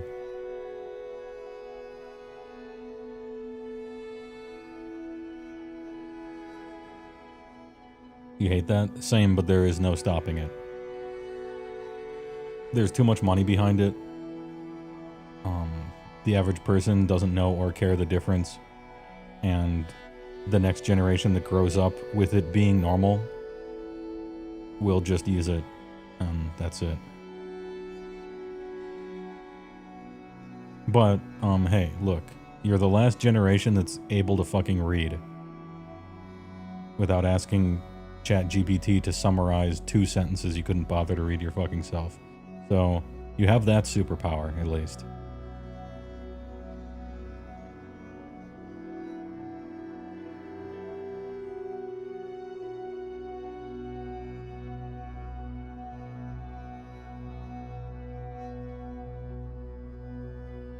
Yeah, Newgrounds has a shitload of free music as well with no copyright. The problem is, when stuff is labeled no copyright, it is 99% lying. Like, it's just not true. Someone will DMCA you whether they own it or not, and the way things are set up, they have a believe all women approach to DMCA. So if anyone claims your music, YouTube just automatically believes them whether the person's a scammer or not. And it's, not only is it hard to fight it, but it's dangerous to fight it. Because if you try to fight it, what they'll do is they'll ask the person who DMCA'd you if they really own it, and then they'll just say yes again, and then you lose. So, say, hey, all right.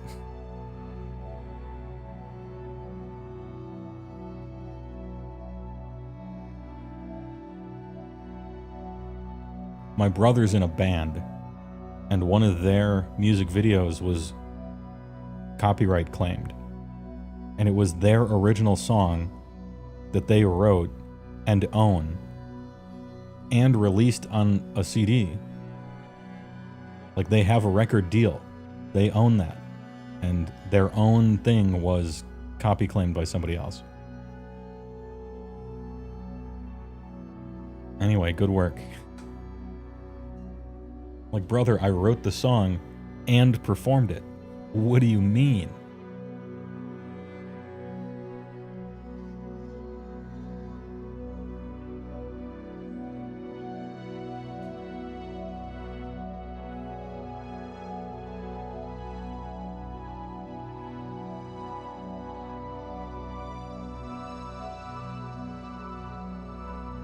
That being said, I myself have gotten notifications from YouTube where they're like, somebody else has used a large part of your video for their video.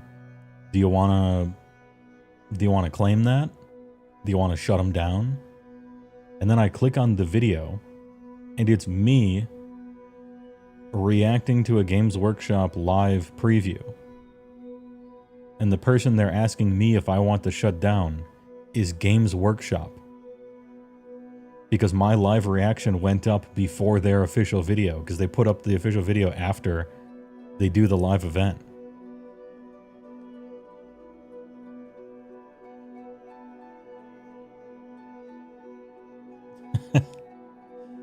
They put a gun in my hand, and they're like, power corrupts. What are you gonna do? Which way? Which way, Western man?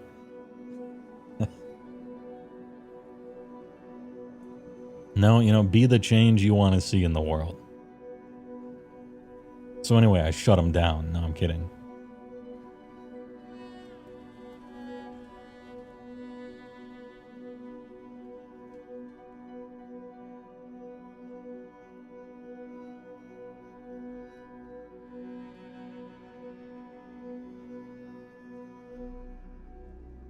Yeah, you upload your own video audio to your Amuse account and then copyright claim your own music.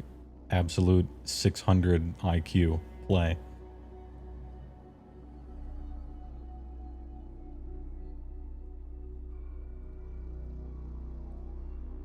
Anyway, Trench Crusade is sweet.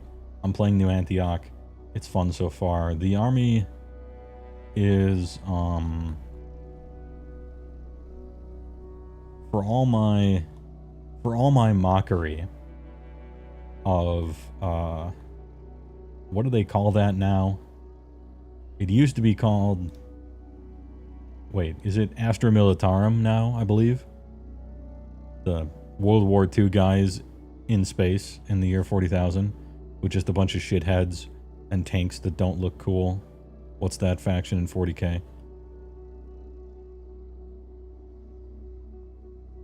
Imperial Guard, yeah. I have mocked Imperial Guard, and yet here I am playing New Antioch in Trench Crusade. Am I a huge hypocrite?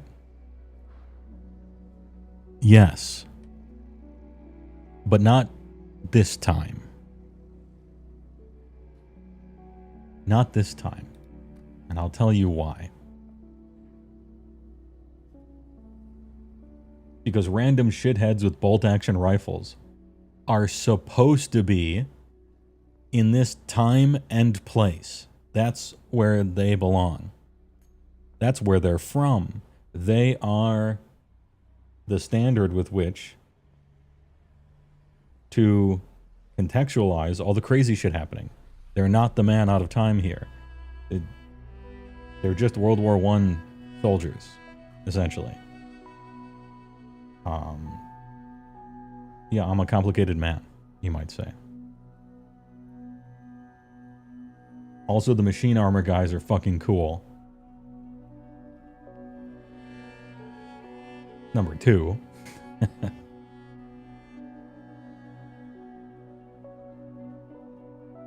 And Imperial Guard are dumb because it's the year 40,000 in space. 40,000.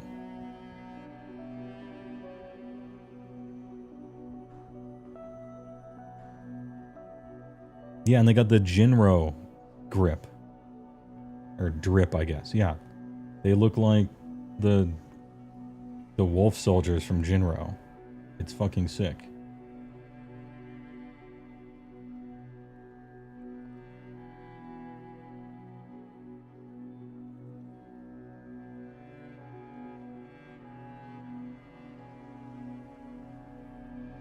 $18.99 church space program commences. That's cool. I bet some people hate that line, but I think it's great. I'm in.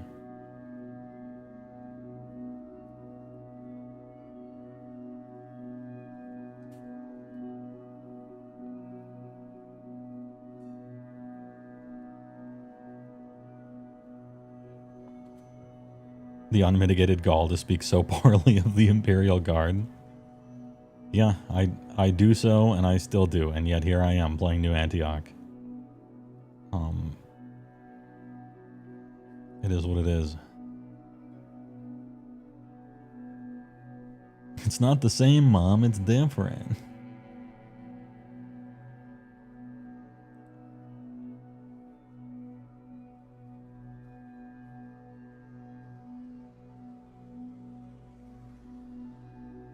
You accept and have resolved the inherent contradictions of a heavy man power armor in the year 40k. Yeah. Heavy man power armor. World War II Berserk look got you acting unwise. It's more World War I. But it is stretching a little bit, obviously. It's stretching the confines of World War I. It's reaching, the technology is reaching way ahead, like completely ahead, but it's reined in by the aesthetic reasonably, and the alternative history of it, and magic, prayer stuff. In this world, God is actually real, which is an interesting premise, I always think. 1914 is basically World War II. In our modern timeline, yeah. But what I mean aesthetically, it's coming a little more from World War I. Or not aesthetically, but just the concept of it. Why is World War I so fascinating? It's because the clash of different technologies has almost never happened on that, I shouldn't say on that scale, but you still had people using horses and stuff in World War I. And then you had machine guns. Like, it was such a clash. And so now we're clashing in that same way, except with magic and demons and stuff. And, the tech itself is pulling arguably a lot more from World War II and also the future, because we don't have mechs yet, right? And magic and Pope stuff and all the rest.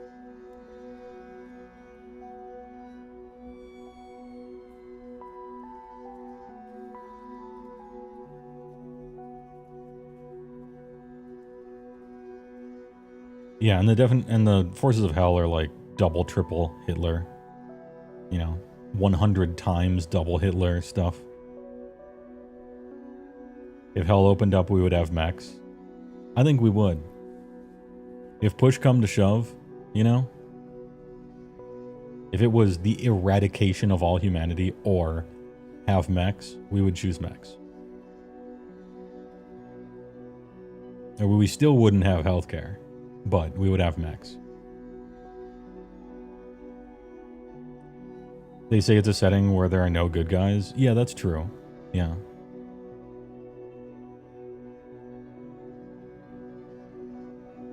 Like it's bad people doing horrific things in order to fight against actual demons. To say that anyone is good is kind of not the case, right? The quote-unquote good guys are like doing tons of slavery, creating homunculi that feel nothing but pain all the time and are just constructed from stuff, sacrificing humans all over the place. Yeah, so it's kind of like 40k in that regard. But they're not presented as the good guys either, which is why it's better than 40k. Because 40k pretends like there's no good guys and then shows you the Space Marines and they're like objectively treated as the good guys all the time. Constantly. And but everyone's actually evil is like becoming more and more of a footnote in history.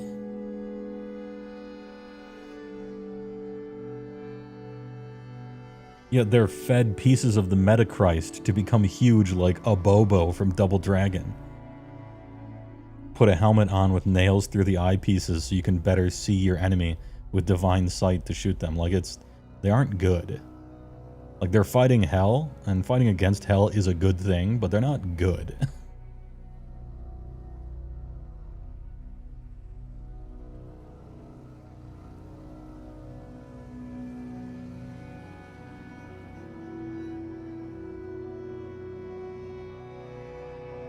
the side that won't rape you to death if they capture you as the good guy, well then there still might not be a good guy. I haven't read up too much on the lore, but if some of the quote good guys capture you, they will break you upon the rack of like a torture instrument mech.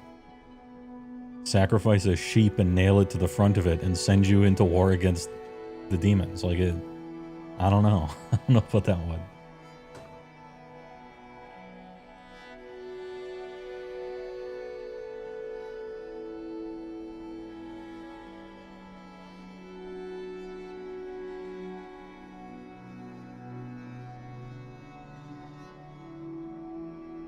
Oh, Tay Barracuda, you're right. They fight against each other for the privilege of being broken upon the wheel. They can't get, like, there's too many volunteers. You got to get in line.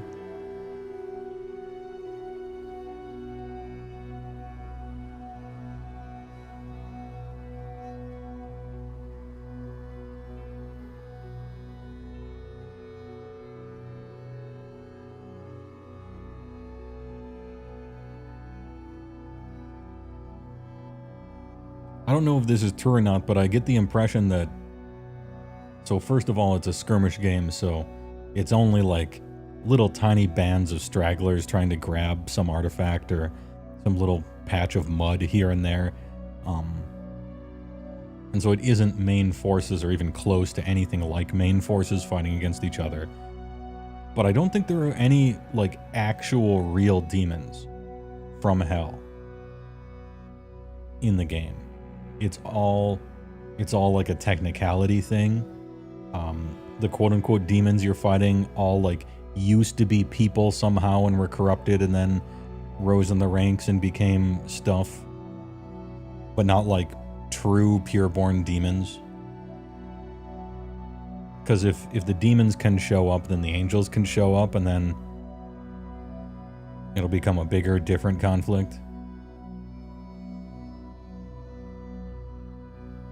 Like, it's possible all the demonic stuff, like it used to be a dog a long time ago, it used to be a saint a long time ago, it used to be a person a long time ago.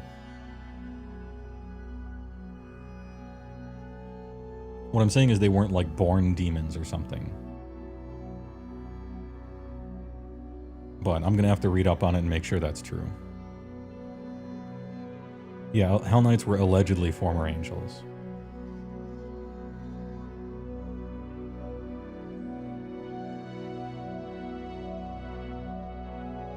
If angels are so good, why are they letting all the world suffer? I'm going to make up this sentence now. There seems to be some technicality where they're following the cosmic law. If the demons themselves and Shaitan and stuff don't personally show up, then the angels can't personally show up.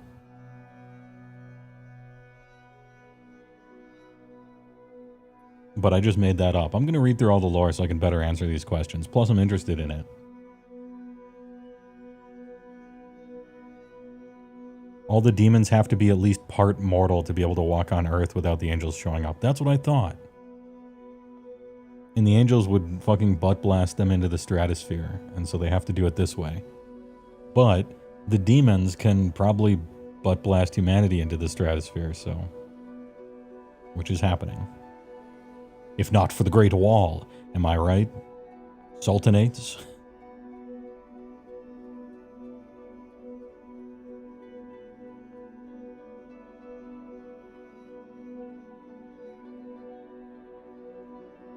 The weird lore TLDR is if they break the Concord of Heaven, then everything goes to shit. Gotta proxy war it up, yeah. Hey, that's realistic. Proxy wars.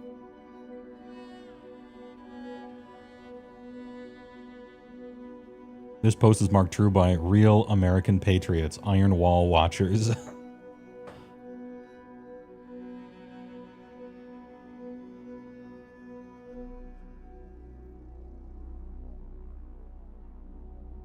I want to read up on all of them. Let's see, we got New Antioch, which are cool because they're Jinro humans in a time period appropriate setting for themselves. All their guys kind of suck, and only get to win by teaming up and doing sick combos to punch above their weight class, but are basically outmatched. You got the Iron Sultanate, which are so sick. Build your own everything in the Iron Sultanate faction. You can get a homunculus and just create it. Oh, you want arms? Okay. You want it to fly. You want it to build your own Iron Bull. They got Assassin, which is super sick. Alchemical weapons and constructed beings that don't have internal organs, so they're harder to kill. Their drip is fantastic in the Sultanate.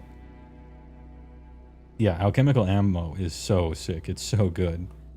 At the beginning of the game, you ask your opponent what they're weak to, and you're just like, alright, that's what's in this guy's gun. Eat shit.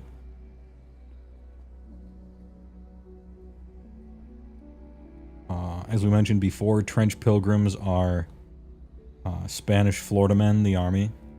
It's a bunch of insane Florida men dressed up in fucking Spanish shit. They're decked out like the candle. They're decked out like the candles in your Mexican mom's kitchen.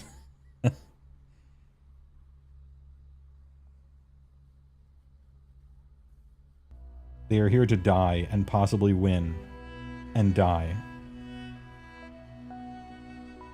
And the Shrine Anchorite is sick.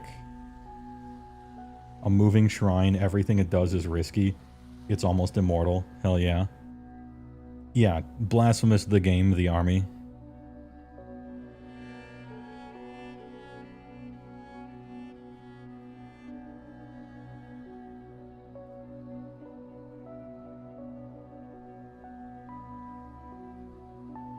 D&D atheists make zero sense. Well, yeah, because in Dungeons & Dragons, the gods are real. And so there just wouldn't be atheists. There would be people who don't worship the gods, but there wouldn't be atheists because it's, you know, in fact real. Same thing in Trench Crusade, like gods are real, angels are real, demons are real. There just wouldn't be them, you know. Like, there'd be random weirdos who'd be like, ooh, it's all a conspiracy, it's actually all a trick, but almost none of them, you know. You know, most modern-day atheists are like, yeah, that shit's obviously not true.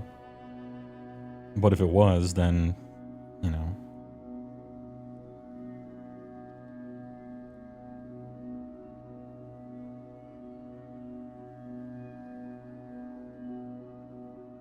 Where's Shiva, Brahma, Vishnu, yeah, Indian stuff. They were there long before the Christian God, for sure, yeah. This one seems to be centered on Christianity. And so, like, I don't think they're going to bring in, ooh, what's the Japanese army that worships, and their shit is like badass Buddhism or something, you know? I don't think they're going to do that.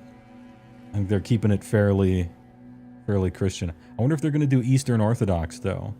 There's room for that here. Maybe in a supplement or one of the future armies. Yeah, actually, to me, the thing that's missing isn't, what about America? What about Japan? What about China? Like, that's not really the focus of this game. This game's very, you know, it's got a big target. Regardless of how cool they would be, I think we'll keep the scope as it is. But I think there's room for an Eastern Orthodox for sure.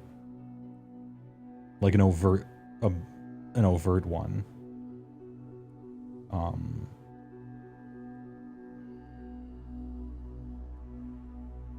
Maybe a Jewish army, although there already kind of is one.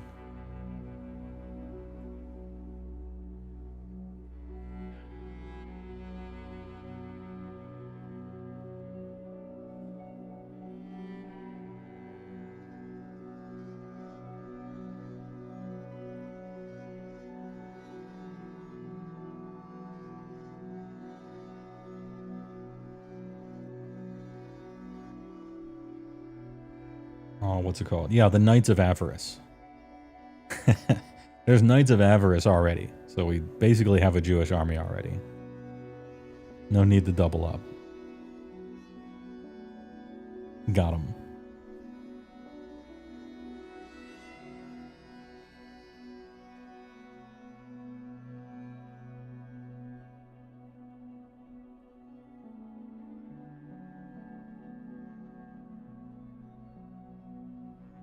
What about America, though? I don't think... Like, America wasn't even really about World War I. It's across an ocean. I don't think it's part of the scope here.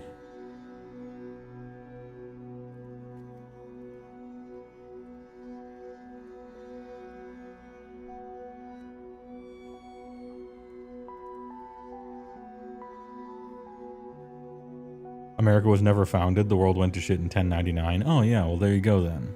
Yeah. And canceled, rip. Okay, I see a lot of people saying, but what about America? Could that be... Am I detecting a meme in the Trench Crusade community? I think I'm detecting a meme.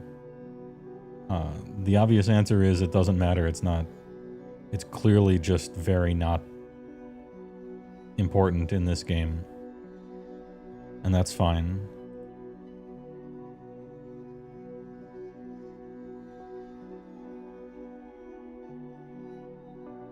Hebrew Knights? Oh, is that a thing?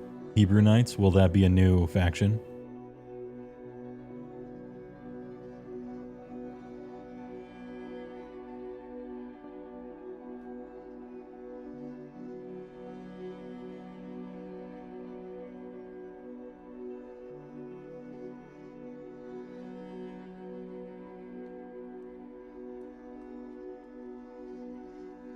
Is the war in the lore worldwide or just Europe-ish? It may or may not be worldwide, but all I've ever... It seems very... Europe, Middle East.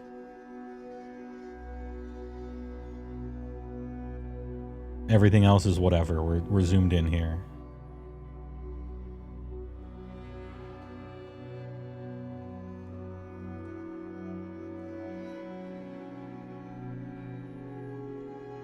It's a meme that a certain faction of self-appointed community representatives get very angry if you mention wanting America. Okay.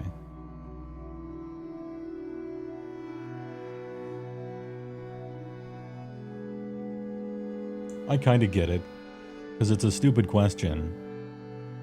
America obviously doesn't fit anywhere in the scope of the game at all, and probably the 7,000th time you've heard that question, so now I could see you getting annoyed at it. But still, the drama over this game is unreal. So I'm jumping into this game a year later. I don't think I know about any of the drama.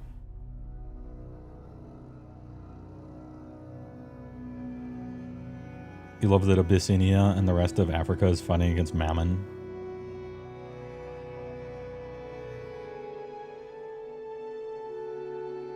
Are you suggesting Native American army with giant wooden cigar store statue mech suits? Yeah, that would be very stupid. I'm glad they haven't done that.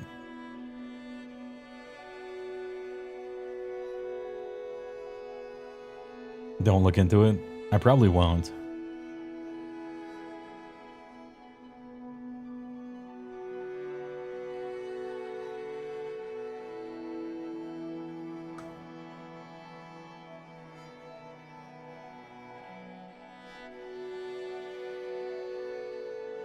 What do you like about the game as opposed to AOS?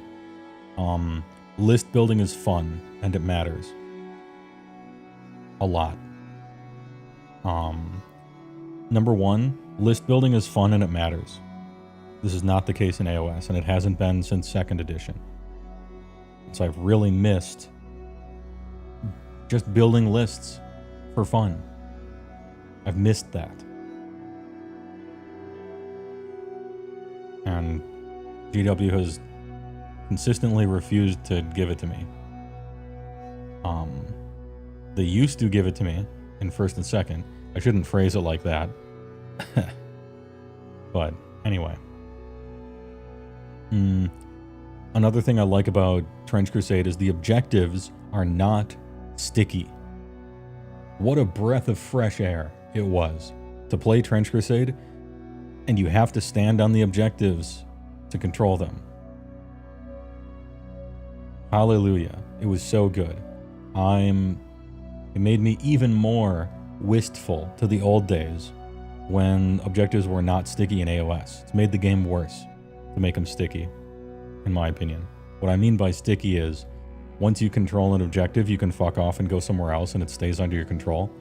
Age of Sigmar is objectively worse because of that quality of life rule in my IMO. The secondaries, so far they seem entirely battle plan based, but campaign adds a whole lot of stuff, so I don't know if I can talk about that too much. Haven't done campaign yet.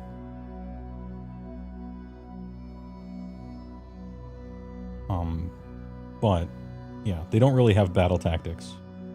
Maybe, well, actually they do. It's like how you get glory, but that's a campaign thing. I haven't done that yet, so I can't speak on it.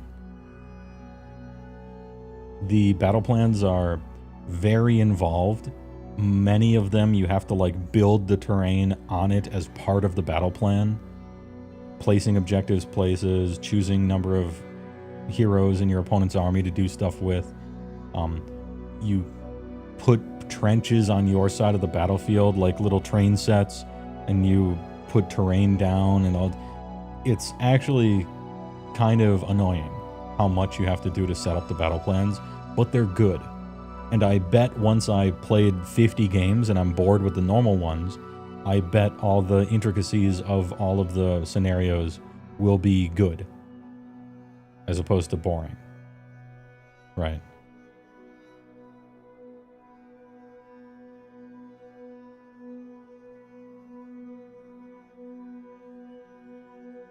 Yeah, Krill Drew.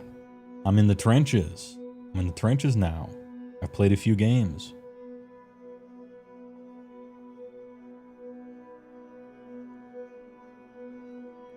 Making the Islamic faction the most powerful, centralized, and based was a very wise decision. Allah approves. Any Islamic Golden Agers in chat? Look, all you have to know when you're making an Islamic faction, right? Losing is haram. Simple as. Inshallah. Inshallah.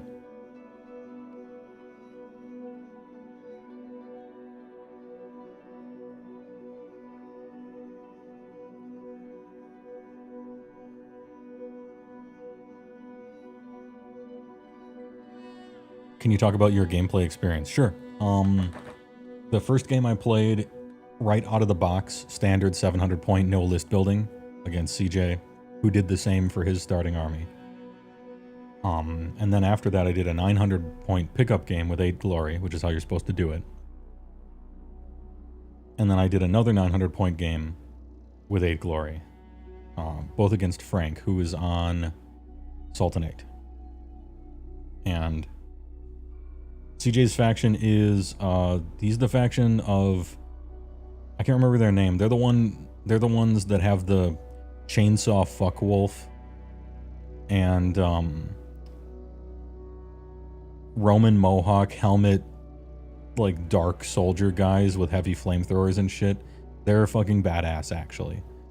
They're really good in melee, and they have some long range shit.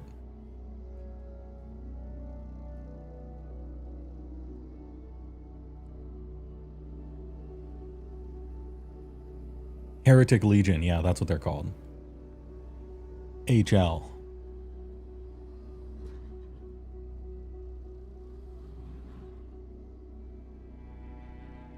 Are you getting into the game with a competitive mindset or more of a let's just have fun? Both.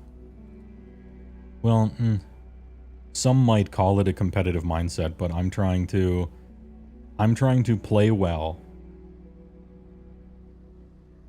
and do well with guys that I think are awesome.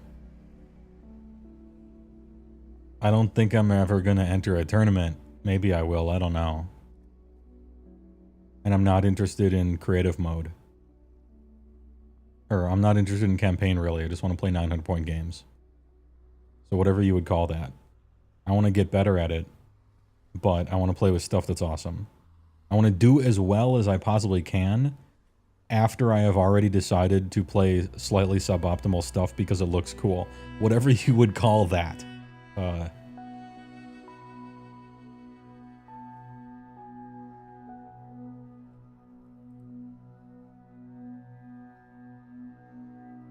Yeah, I jump through a hoop of how cool I think stuff is first, and then I try to optimize. So maybe, yeah, jank maxing, maybe? Optimal jank maxing. There's a ton of skill expressions seemingly in this game, one way or another.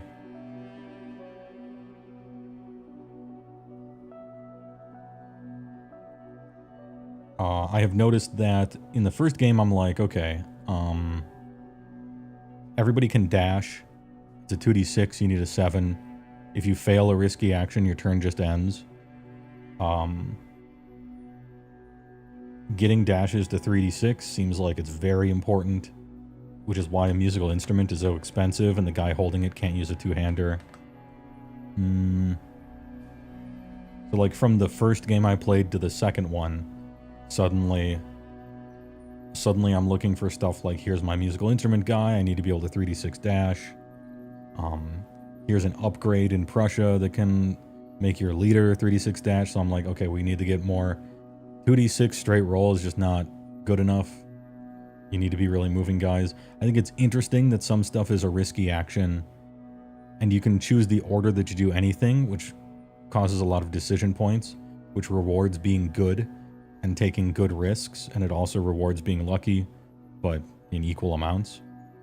For instance, you have a guy behind a wall in cover, and you could, every turn you gotta move, or you could dash. A move is normal, a dash is risky. You can do both, but if you fail the dash, your turn ends and you're just there. And if you leave cover, you could shoot a guy. So what do? Do you move first, or do you dash first? It's your choice. I think this is like one of the better ways I can describe how this game rewards thinking and gives you the freedom to do so. Well, if you move first and shoot the guy, you could dash back into cover, but that might fail. And if it fails, you're a sitting duck and you're going to get shot. Okay? Or you could dash first, and if it succeeds, that means once you're out of cover, you shoot and you're guaranteed to get back into cover afterwards. But if the dash fails and you do it first, your turn just ends and you're sitting in cover. But you are sitting in cover. So which one do you do first? Well, that depends. Do you absolutely have to get the shot off?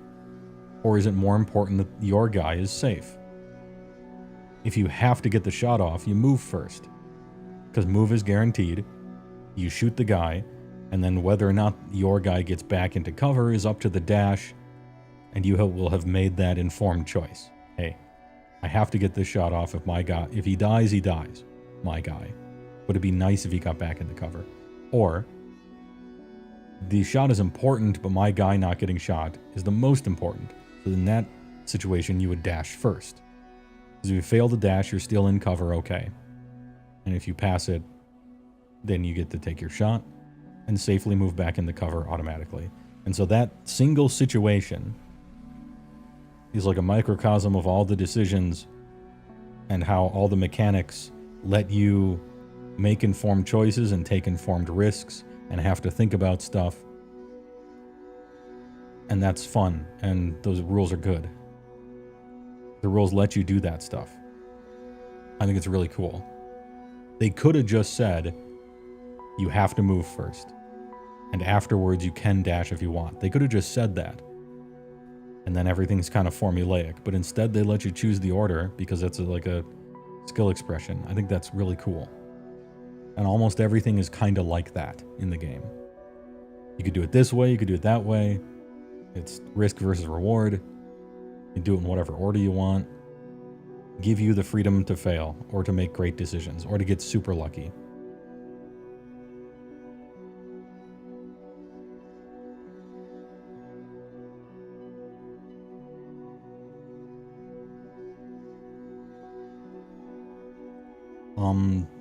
What else is really neat? The whole game is it's an alternative activation by model. So whose turn it is matters for who gets to go first, but I move one guy, I activate one guy, you activate one guy, I activate one guy, you activate one guy. Why this is really good is that you're always engaged with the game. It's never not your turn for more than like 1 minute. The amount of total playtime, everybody has essentially half of it, but you're never not paying attention to the game. You're pretty much always present. Because your opponent activates a guy, that's not going to take more than a minute in real life. Probably less. As opposed to Age of Sigmar, where it's your opponent's turn. Okay, you can basically check out for like 20 minutes. You might do a redeploy, and you're going to roll a bunch of armor saves, but basically you're just sitting there waiting for them. And obviously the double turn makes this way worse, right? I don't know if you could do every single unit you go, I go for a 2,000 point size game. You probably could if you built it from the ground up to do that. But, you know, it's kind of hard to compare the two games because they're such different sizes, right? You can much more easily do the Trench Crusade thing with a game as small as this one. But I like that part about it a lot. What else is noteworthy?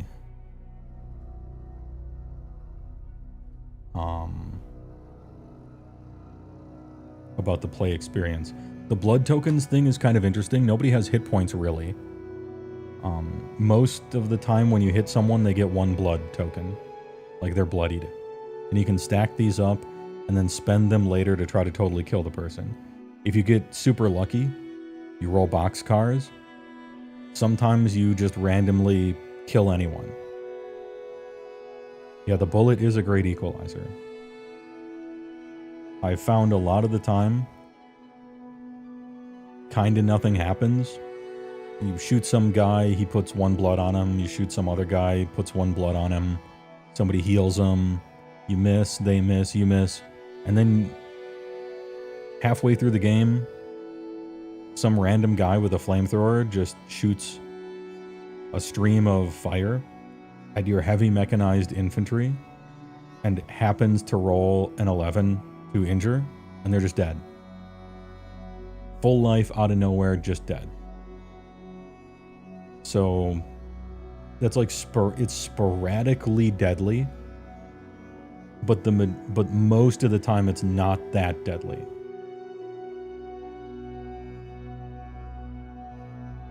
Like most of the time you're putting a blood token on guys, they're fine. You put a blood token here or there, it's fine. And then randomly someone is just fucking dead out of nowhere. For your stuff or your opponent's stuff. Like against Frank, I had 2 heavy mechanized infantry guys. They both died from full life the first time anyone ever shot at them. Both dead 100 to 0 from some random 35 point model that happened to have a flamethrower, right?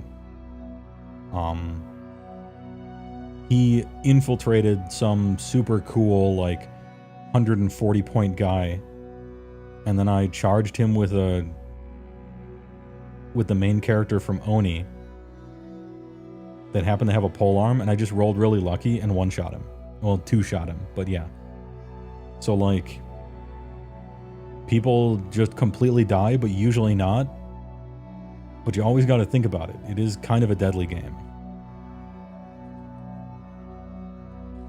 I don't mind that amount of variance, though. It makes you always be concerned and think about stuff. I think I like it.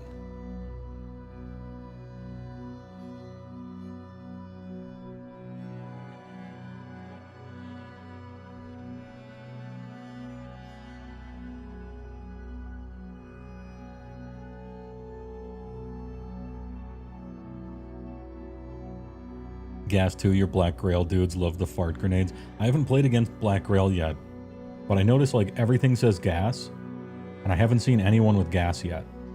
Like you can take gas masks in your equipment, and there's all sorts of rules on gas and infection counters and stuff, but I've played against Heretic Legion, I'm Antioch, played against Sultanate guys, and nobody has any gas stuff yet. I imagine the Nurgle guys is very due. And it's probably not just them.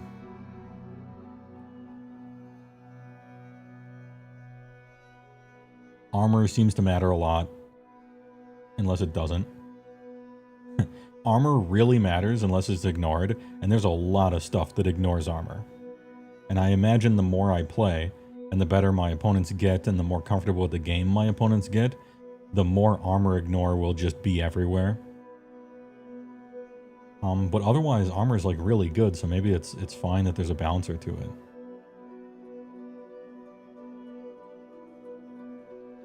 Bobo countered your Knights of Avarice with his Black Grail being resistant to gas, and your guy is only able to use gas, yeah.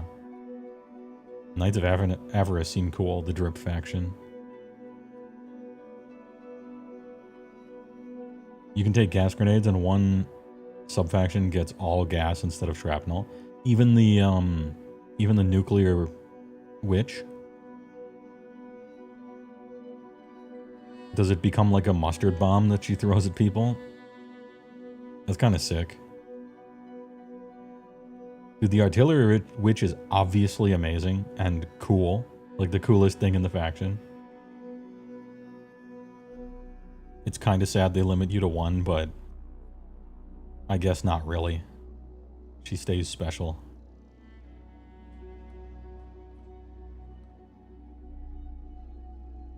Does it end her turn to throw the thing at you as a balancing factor so that she has to be out in the open after whipping the bomb?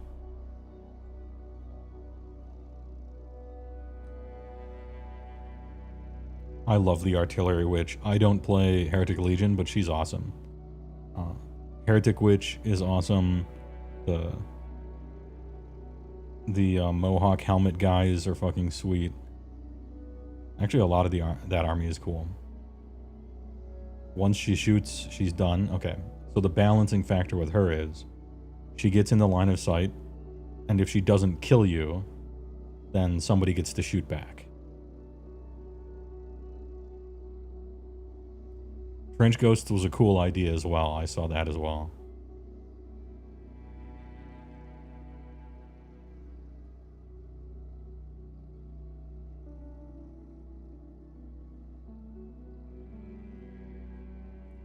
Oh, another thing is, the game's 4 turns long.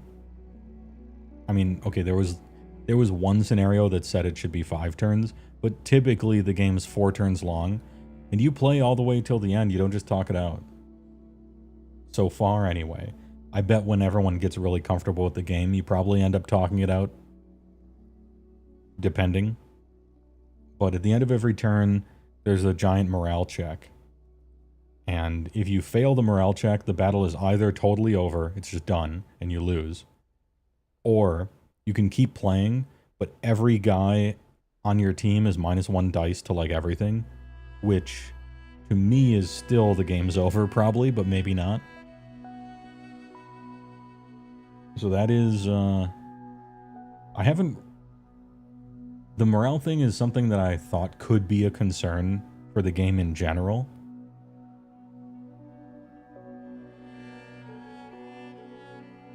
Oh, all actions are risky. Yeah, that's it. So I have 2 minds about that. In my head, I'm like, I don't like morale check because I like to play, the type of army I like to play in a vacuum is risk reward, tempo, sacrificial gameplay. I like sacrificing my pawns to take knights in risky plays that if I set them up wrong, I just lose, but that's my fault, and if I play better next time, I'll just win instead. That's the type of gameplay that I like. And that seems to be a little at odds with the morale system. Like if I sacrifice too many pieces, if I'm at half, I could just fail a morale check, everything is risky for my whole army, and you probably just lose the game one way or another then. And so I don't know if I am all in on the current morale system, but then again, it's never come up. It hasn't fucked a game yet. So maybe it's just all in my head. I haven't played enough to really have a strong opinion about it one way or another. I'm just concerned about it, that's all.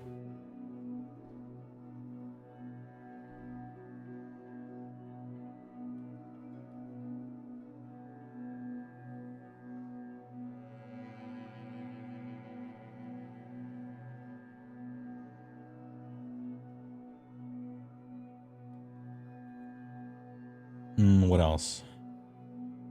What else is neat? Different armies seem to be good at different ranges, and this seems to be a linchpin. Like, they built these armies on purpose to be good at different ranges as one of the main balancers of them, which is interesting. Like, as I'm building Antioch lists, I'm like, damn, they really want me to be within 6 inches exactly. Not in combat, but within 6 inches exactly. Because that's where all your heavy shotguns become good. That's where you can use your grenades. That's where your flamethrowers are good, you know, like all this stuff. I seem to be very short range, but not melee. Really at all. And then other armies, I'm like, okay, so you're really good in long range, but you're not good. You have like a dead zone, like a hunter in vanilla WoW, where if you're fighting against a hunter as a warrior, or if you're fighting against like a hunter or a warrior, if you're a rogue in vanilla WoW, you have to stay in their dead zone where they can't quite charge, but you're too close to intercept. Only like one person in the chat is going to understand that, but that's what it feels like. And then Heretic Legion, they want to get into melee with you, they'll just rip you to shreds, but there's a dead zone amount of space. Anyway, it's kind of interesting. So far, I really like almost all of it. Our heretics, having only played against them once and looked at their stuff, it's going to be hard for me to really say, but Heretic Legion looks to be melee meat grinders. I mean, they have a chainsaw fuck wolf. It's a wolf the size of my car with a chainsaw for a mouth. And a bunch of their guys are just like good in melee. They also have decent shooting because of the guys who I always forget their name. Anointed, I think. Anointed Chosen or something like that. They can carry any heavy weapon. They're strong. So they can do the heavy flamer stuff. They can do the automatic rifle stuff. Yeah, Heretic Legion seems cool. Yeah, we're talking Trench Crusade, Varnak. Trench Crusade stream soon. Yeah, I'm going to play a game on stream later. Yeah, the lauded anti-materiel rifle. Oh, you can take one of those. Oh, hell yeah, brother. I got to use a mercenary for that. And he kind of sucks at shooting.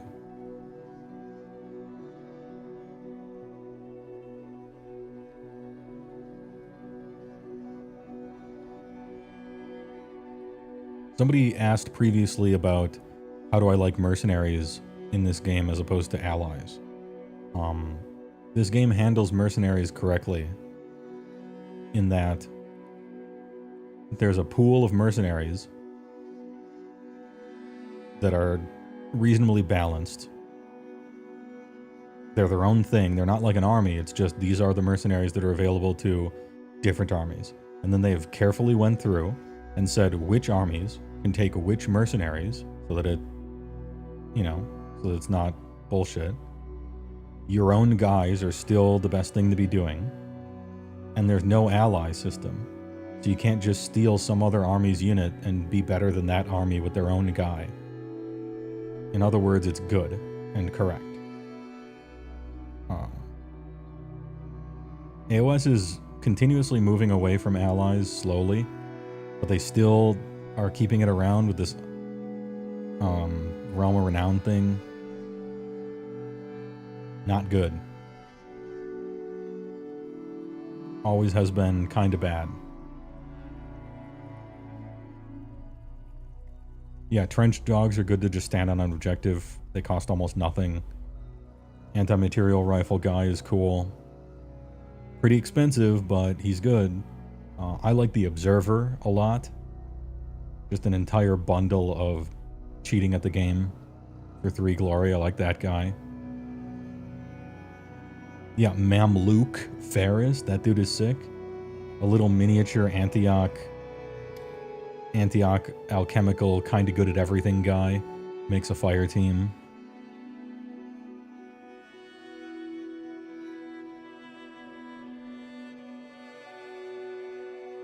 Yeah, with that Assault Jezzail. There's a... what's that thing called? There's a ammo monk who doesn't do anything except roll risky to make somebody else better at shooting. And you think he's cool and you play with him once and you're like, this guy sucks. That's my experience with the Nelson Mandela ammo monk. He doesn't have any weapons, he can't do anything. You make one risky roll, straight roll, to give somebody else actually a really good buff. But that's not good enough. Ammo monk next to a machine gun though, here's how that's going to work. You activate the monk instead of some other guy who would always be better to activate than the monk. Because you have to activate the monk first. Then you roll your risky action, it will fail. And then your opponent moves the guy you were going to shoot against anyway. That's how you play the monk.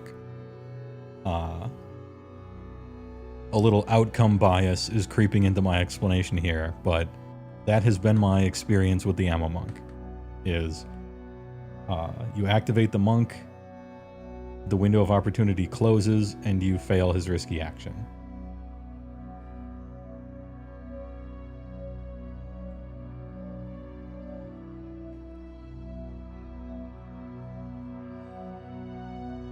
However, if you cannot stop rolling 6s, the monk is super sick, right? Super good. Succeed on that roll, give a heavy flamethrower like the shrapnel ability and blast. Oh shit, like it, yeah, the combo could be so cool. Just roll 6s. Perchance if you have a trench cleric, you can bless the monk or try to. Yeah, but oh man. That's so many wasted activations early in the turn that are so important to activate other people instead. Activate the trench cleric so that you can activate the monk, so that you can activate the third guy. Like your opponent has gotten 3 activations of shooting you, killing your guys, going to the objective, retreating out of combat. They've done so many real things that have affected the game, and you have been putting duct tape on top of duct tape to fix like a future roll. I think it's probably a waste, but keep in mind I've played 3 games. I don't know what I'm talking about yet.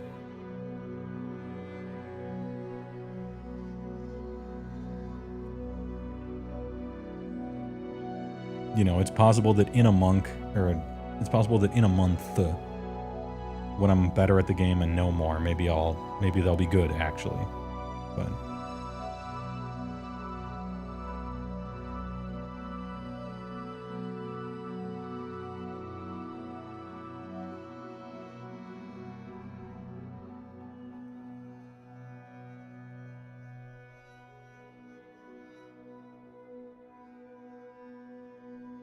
anyway, the next game I play, I'm going to be Antioch again. I can't decide. I think I tried Prussia last game, and I really liked Prussia. It makes your grenades good. Tank splitter swords are sweet. I appreciate 3d6 dashes on your lieutenant and all your shock troopers. You probably were only going to take 1 mechanized heavy infantry anyway. Prussia seems like the way to go.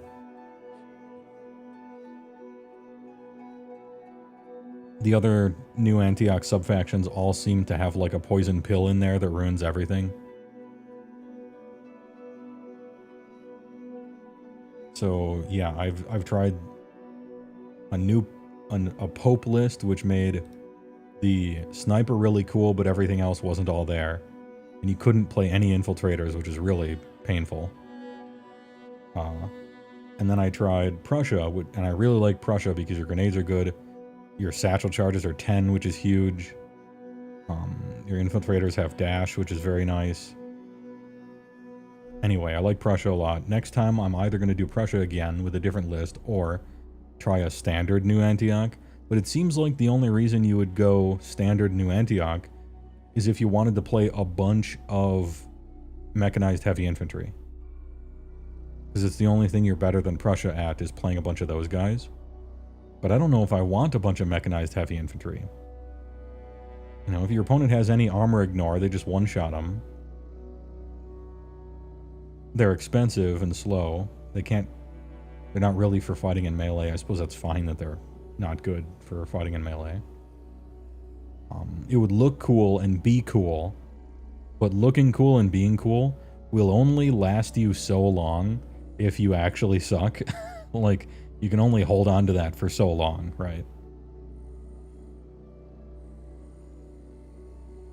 So I'm not sure. I think maybe next time I'll still do Prussia, just a different build. I'm still trying stuff. Grenade's good, satchel charge from downtown is awesome, tank splitters are great, yeah, all that stuff. And for whatever reason, I think shock troopers with infiltrate feel a lot better than Patrick Molman's with infiltrate and a flamethrower.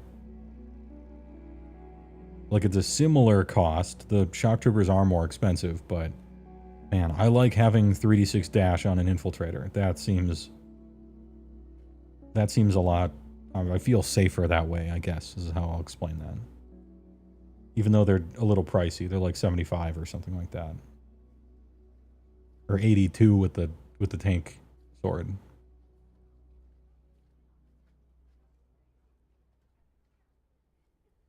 Fireteam sneaky shock troopers is brutal. Yeah, that's what I tried to do last time.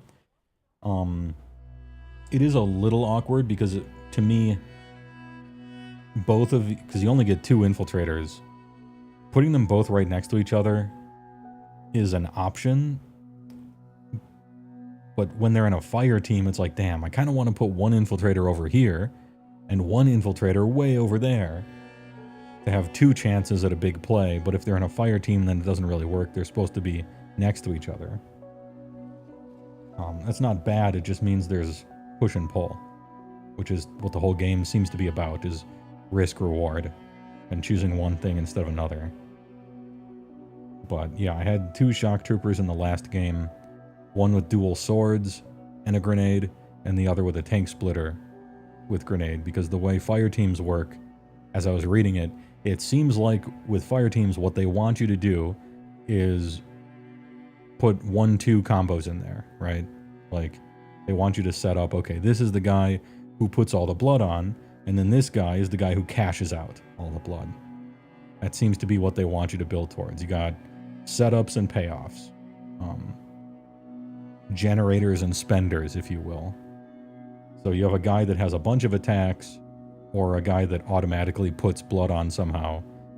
And then you have your dude with a heavy shotgun, or a tank splitter sword, or a satchel charge. And then that guy is the guy who comes in on the payoff. And he's like, all right, the thing has 3 blood on it. Cool, we bloodbath, and now that's it. I've never done that in my life. I've played 3 games now. I have never successfully used a fire team to do what it's supposed to do. It always goes wrong. Either one of the guys dies, or I activate the guy who's supposed to add all the blood and everything just misses, or I try to do the payoff thing and it just misses, or I don't roll right, or he's not in position. I've never gotten it to ever work, but this is almost certainly a skill issue. As I get better at the game, surely I'll get better at not having people die, or being able to get 3 blood on anything ever, stuff like that. So our fire team is bad. No, I think it's actually just a skill issue, and I'm not familiar with the game enough yet to really get them off.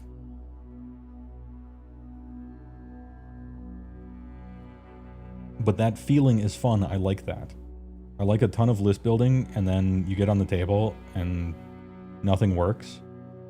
But it's like, hey, You need to get good, though. And then all this stuff will work. All right. Yeah, just play more games. No big deal.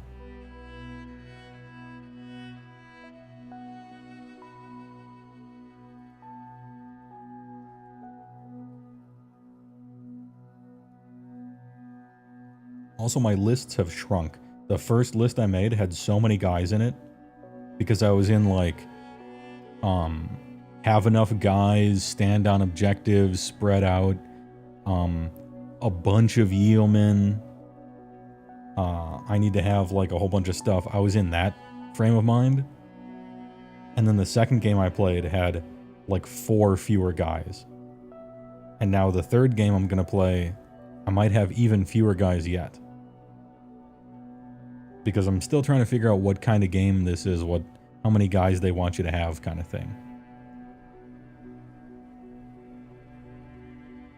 Having truly useless men who are just supposed to stand somewhere, I don't think is the way.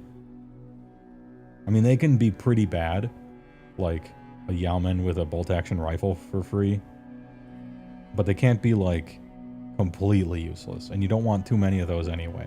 I'm still learning. Destructive Panda, what's up? Talking Trench Crusade at the moment. You'll enjoy NA into Based Grail. Most of their guys don't wear armor, so those grenades cost 2 blood. Based Grail, okay. Oh, so in the second game, we played flamethrowers wrong. We played them from the book, which flamethrowers were, you put a blood on first, and then you roll injury. And apparently that was hot fixed in the official FAQ to put the blood on afterwards for flamethrowers. Which makes flamethrowers a whole lot worse. But they still ignore armor, so I still think they're great. But yeah, CJ, the flamethrowers, in the book it's still like that, but they hot fixed it in the official FAQ. They're like, flamers put the blood on after the injury roll, not before. That's really weird. I think they did it for balance reasons. Maybe flamethrowers were too good. It feels like a fix and not a errata.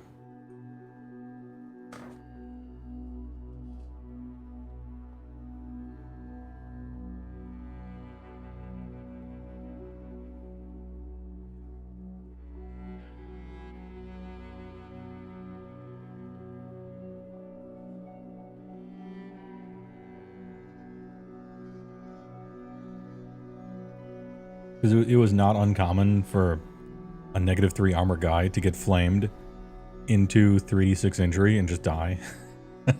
Happened to me a lot. Thoughts on the campaign content? I don't care at all about campaigns. I'm not interested in doing it. But it's clearly what the whole game is built around you doing. If you're not playing a campaign, you're probably playing the game wrong. I will play the game wrong in that case, because I don't care about campaign. But if ever there's something that is clearly meant for campaign, and it's affecting the 900-point pickup game stuff, I can't complain about it, because I'm playing the game in the way that isn't really intended. I get the impression that the 900-point pickup games, it's put there so that they can technically do that, but it's not the main focus of the game. So, campaign seems great. It seems really cool.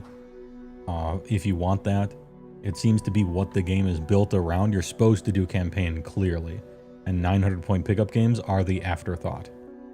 It's just, I'm not interested in campaigns. And yet, the game is still very fun for me. So campaigns must be just fucking awesome if you're into that.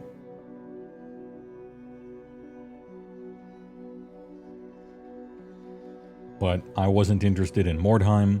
I've never been interested in Path to Glory and Age of Sigmar. And I'm not interested in campaigns in Trench Crusade. It is what it is. This is like my fault, not anybody else's. I like trying to distill the perfect solute and crush a coal into a diamond for like the perfect list. And you can't do that with campaigns, so I don't want to. Again, this is my problem, not the game's problem.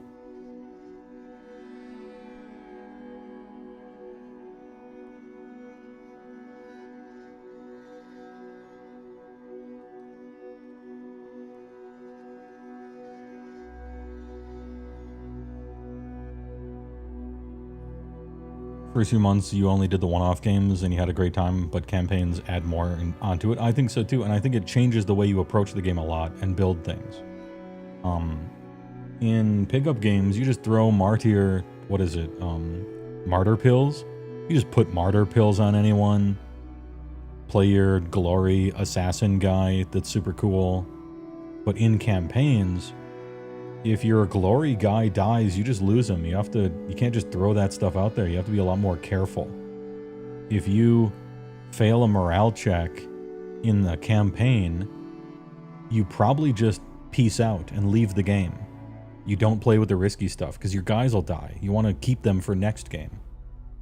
I think an individual game in campaign mode is much more about how many points can I score before I just peace out of this game, because I just care about like victory points over the entire campaign, and if I lose a particular game, it doesn't matter that much.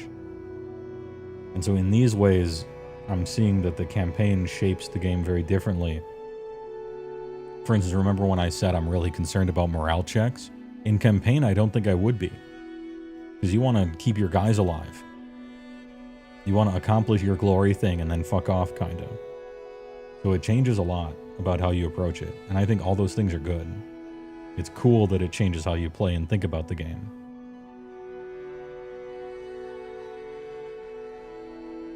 Playing with wounded guys is hilarious. Your Lord of Tumors is missing his bowling fingers, and so he's worse in combat. That's funny. You probably develop a more learn to let go attitude about stuff as well.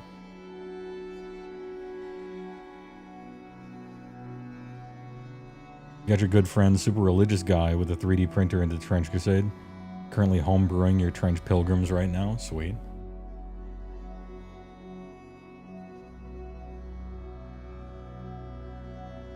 I don't think the game is like for super religious people.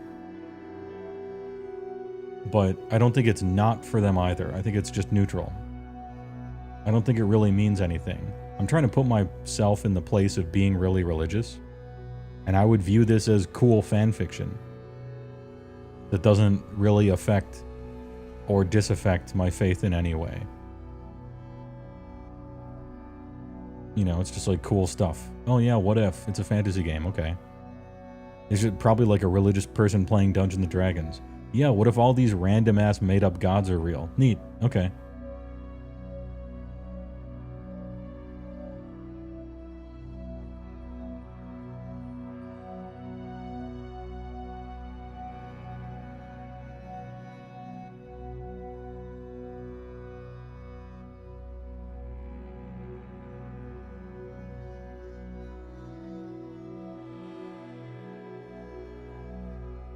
There's an important distinction between people with an interest in religion versus religious people, I suppose. Wait, what do you mean interest in religion as in like interested in the historical aspects of religion versus religious people?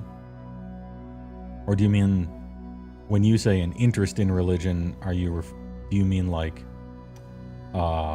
fake religious people? Not fake religious people, but like, how do I put this? Yeah, maybe theology, I guess, yeah. Because there's religious people that are really religious. And it's just like I don't want to use the word real, because it's like a no true Scotsman thing. But they take it at face value. They are faithful. They understand that everyone essentially fails to do so, but in striving to do so, that's righteous. But they're like realistic about it, and I call those people real religious, I guess. And then there's I have a set of views already, and I'm gonna point to random passages of a book to justify whatever the fuck it is I already want to do, and just ignore all the contradictions everywhere. Like that, I consider those people to be fake religious, if that makes sense.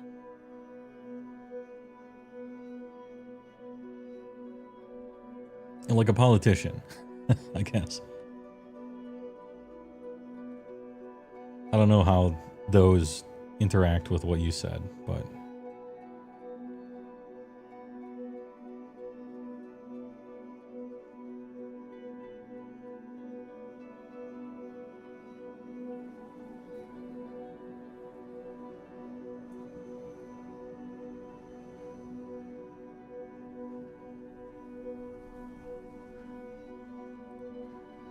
Your original message got auto-retracted, Colonel. What were you talking about? Oh, the Voxcaster fetuses, yeah. That part was neat. Which prime? Jacob B. J-D. Thanks for the big prime, 39. Bench Crusade is big. You'd still be religious if I could kickflip a bomb. Yeah. I would be more religious if you could kickflip a bomb. I'm going to be honest. That's a power move. I would also be more religious if it was real. And in this world, like this, in Trench Crusade, it is real. And so, you know, you would be. There would be little choice. The game is using, it's apocryphal. It is, yeah, the game is using religion as a costume. It's trappings. It's the skin you wrap around the skeleton of a story, yeah.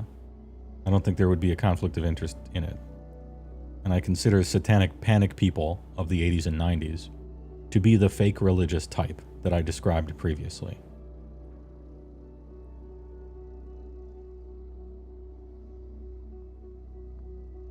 They're using it as a giant mask to push their stupid agenda. You know, the censorship of the 80s and 90s satanic panic stuff is basically the same censorship that we're seeing now against whatever porn games and horror stuff. This most recent bill in the UK that's going to pass despite 400,000 signatures against it. Same type of censorship, different pretend reason for it. But just as obviously naked power grab that will immediately spread to other media and start censoring things that aren't really pornography or that aren't really horror games. It'll instantly envelop more than it pretends to. And the protecting children stuff is the most obvious fake excuse for it. Not to get political.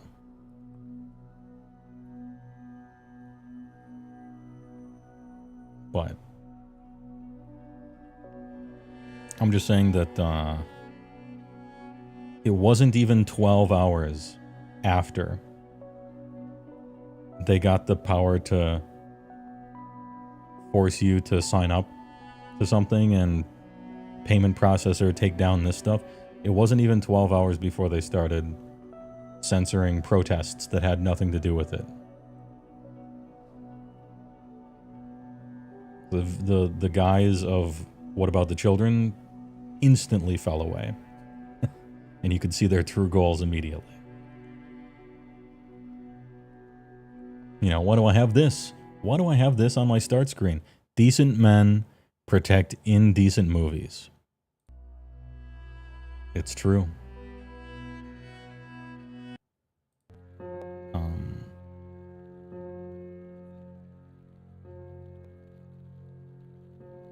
Because it will never stop with that. And the only reason it starts with that is because it's an easy target to get the hooks in. A tale as old as time.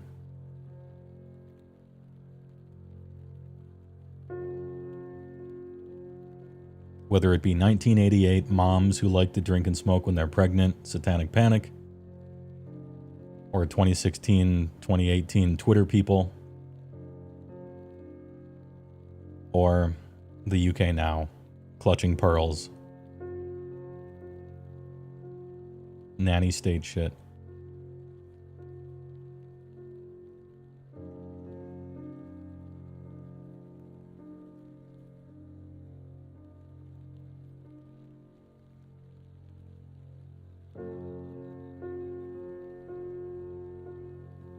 Anyway, Trench Crusade's sweet.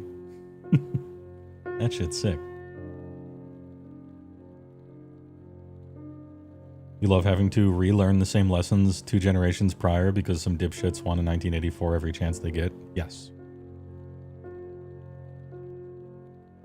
You know, it rhymes. It's like pottery. As Jorge Lucasio once said, which I think is George Lucas's Italian counterpart.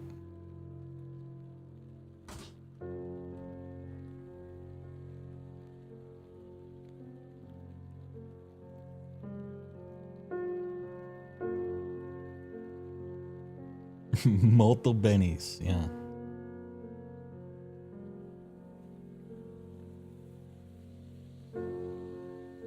Anyway, when's the next game? I might watch CJ and SJ fight against each other in the future. Get a game in here. Thursday, I think I'm busy. Friday, we'll leave it up.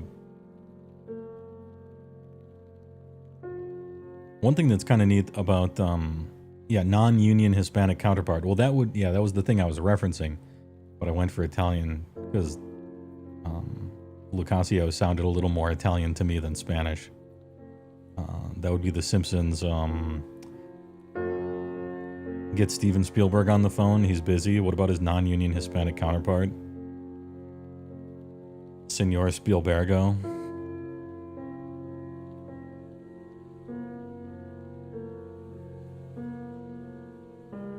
Glupo de Shido.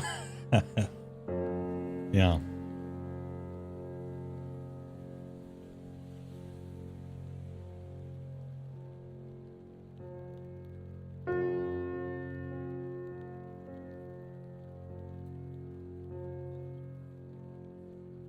It's that needs to be explained to these kids. I don't think it is. You can't be responsible for stuff that happened before you were born. You know? It's sort of like why you have to keep teaching people the same lesson, because shit happens before they're born, they don't know about it. History's important, so that sometimes you don't have to learn the same lesson more than once. Yeah, Fellini directed that one, yeah. French Crusade would get banned, not for the naked blood-covered nuns, but for the weird titty bird that the Sultanate captain has. No. So it would be banned for the nuns. The female body, banned. Absolutely not okay.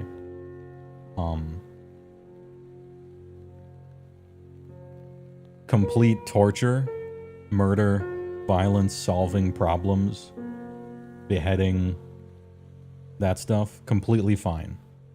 100% okay. But the female body, absolutely disgusting. The kids cannot see it.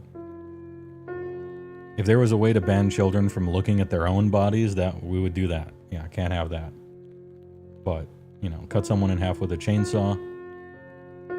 A problem comes up, you use violence and murder to solve it, that's completely fine, obviously.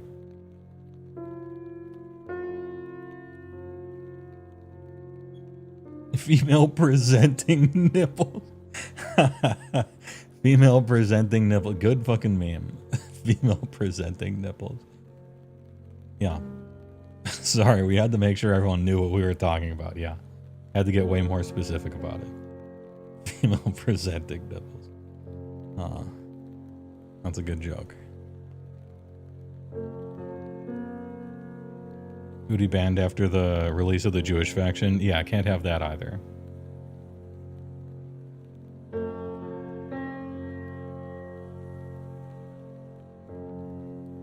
Look, you got to get both sides trying to ban you, right? So you release a Jewish faction, then all the lefties online would hate it. Female presenting nipples, all the people on the right would want to ban it. You got to find the sweet spot in the middle.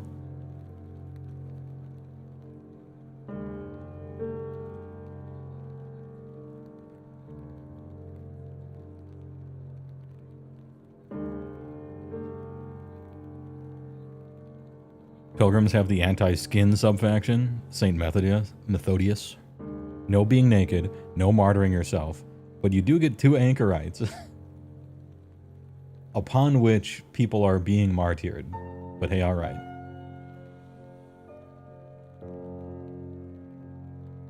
Kinda want all kids in pet cones, though, yeah? On the one hand, I would say it's the parents' job that they're failing. On the other hand,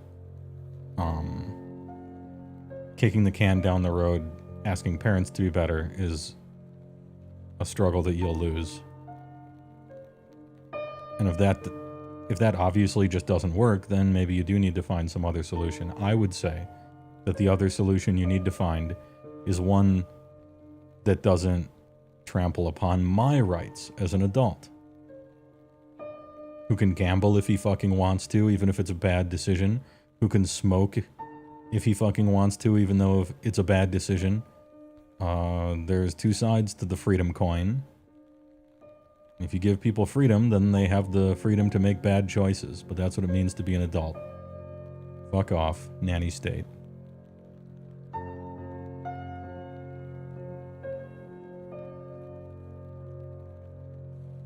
If you want me to take a picture of my driver's license to put into your unsecured ass registry to do things on the internet, I will tell you to choke upon my penis. Respectfully. Protect the kids some other way.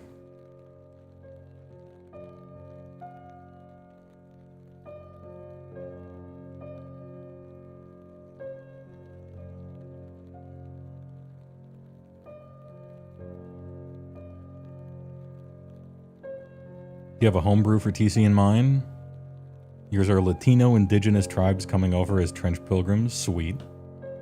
I'm too new to this to have such a thing, Destructive Panda. My lists, I guess my theme so far has been naming every unit, naming every model in my army, in all of my prospective armies, after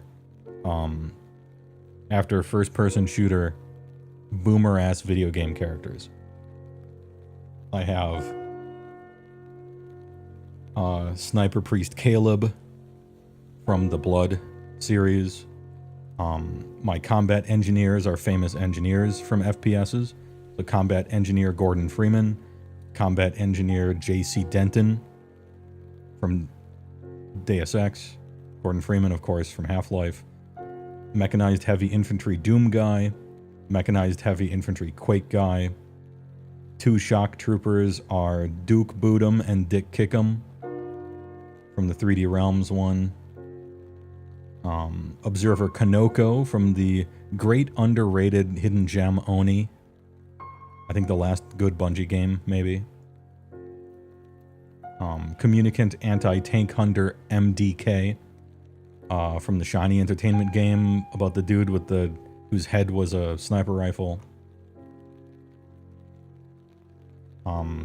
Random yeomen were, oh yeah, Lieutenant BJ Blazkowicz, of course, from Wolfenstein. Can't remember his name offhand. Oh yeah, one of my yeomen is Terradino Kassat, which is a super deep cut.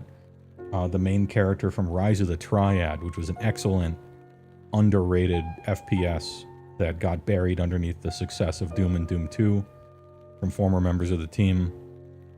Yeoman Lo Wang from Shadow Warrior. Yeoman Blake Stone from the shitty Wolfenstein 3D clone from back in the day.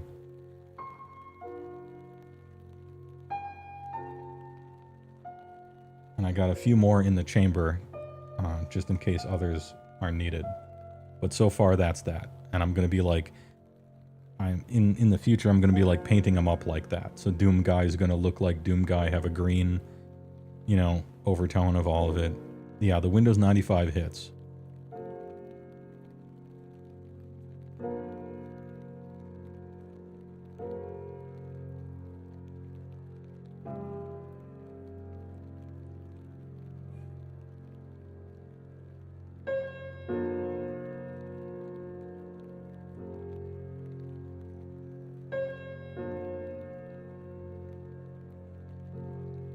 Your werewolf is named Garibaldi. Hell yeah. Blake Stone. That one's a deep cut. I don't know how many people would recognize that one. But then again, I suppose so is Kanoko. MDK might be nowadays. For sure, the Rise of the Triad guys. Even Caleb. For the actual best Doom clone, which was Blood. Don't at me.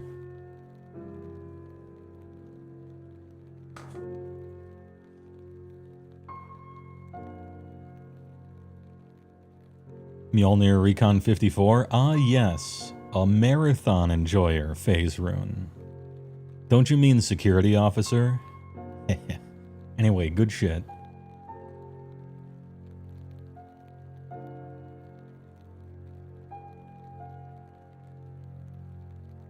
Came out the same day as Rise of the Triad. Dude, Rise of the Triad was fucking sick. It was actually really good.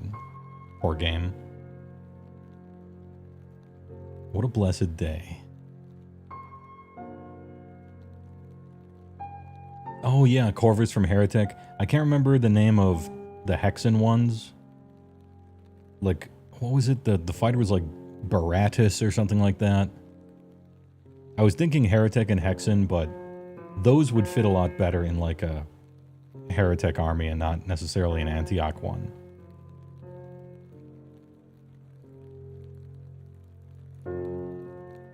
Who's the guy from Painkiller? I don't remember the character's name from Painkiller. Yeah, Dusk guy. I think he was... What is his name? Jacob, maybe?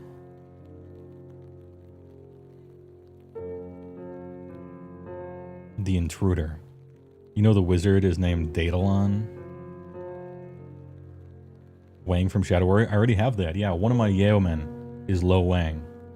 Lo Wang from Shadow Warrior. Who want us some Wang?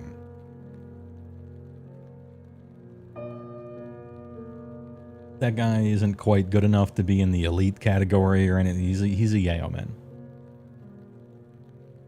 Parias is the cleric. Jacob is the final boss. All right. Dude, I really like Dusk. That game was fucking sick. Witch Haven.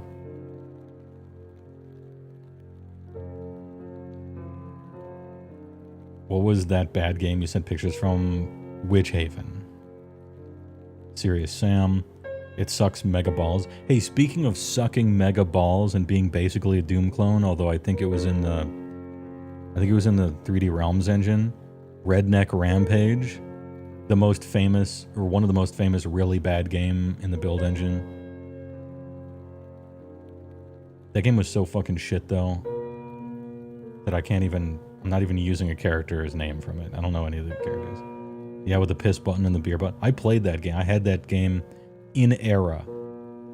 I think it was like the shareware version of it, and I'm like, damn, this game is a joke and everything, but it's bad even for a joke game.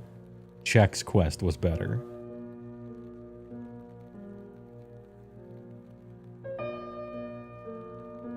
You love H Doom, Destructive Panda? That's your answer to all those statements? Hell yeah. I wish they ever finished it, but development hell forever. Oh well.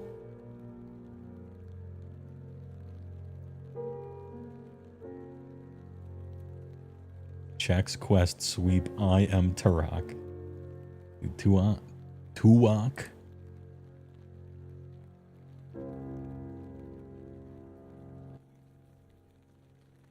Anyway, Jacoby had a thought up here. Your first thought for a custom faction when you read some of the lore was a contingent of Mexican warriors in Dia de los Muertos war paint. Dude, Muertos war paint is gonna make anything look fucking sick because that aesthetic is awesome. And then the chicks have like almost not quite ballroom outfits, but sort of similar, like frills everywhere and dangly bits. That would look fucking tight. And those sombreros with like the hanging balls from them that look awesome. That'd be hard to pull off. You're gonna have to do some good hobby on it, but it would look so sick if you did it right.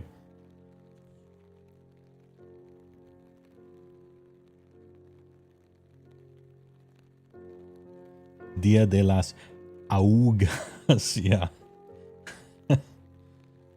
With the fucking lawnmower noise in it.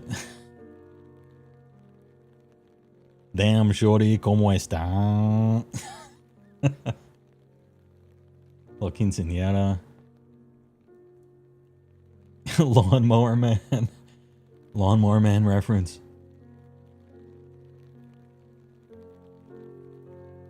She's holding like a chancla and it's like on fire.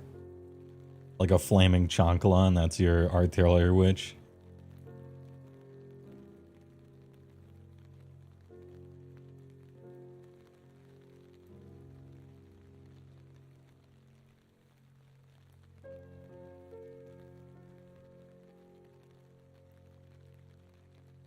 Yeah, great conversion idea. Puerto Rican artillery witch levitating a big flaming chancla. She's got like a potion belt of Donku.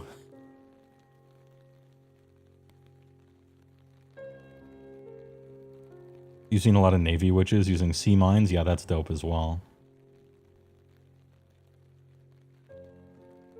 I feel like the artillery witch is the place where you're allowed to get a little silly with it, and it's still fine. It doesn't ruin it.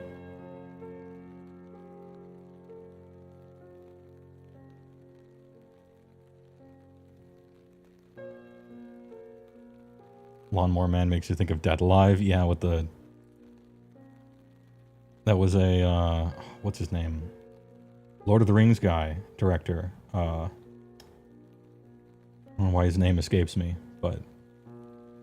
Yeah, that was his super grindhouse-ass, lawnmowering zombies. Peter Jackson. Peter Hackson, if you will. Peter Hackson... P-Nerd Jacksum. Thanks for the $5, Jackson Johnsons.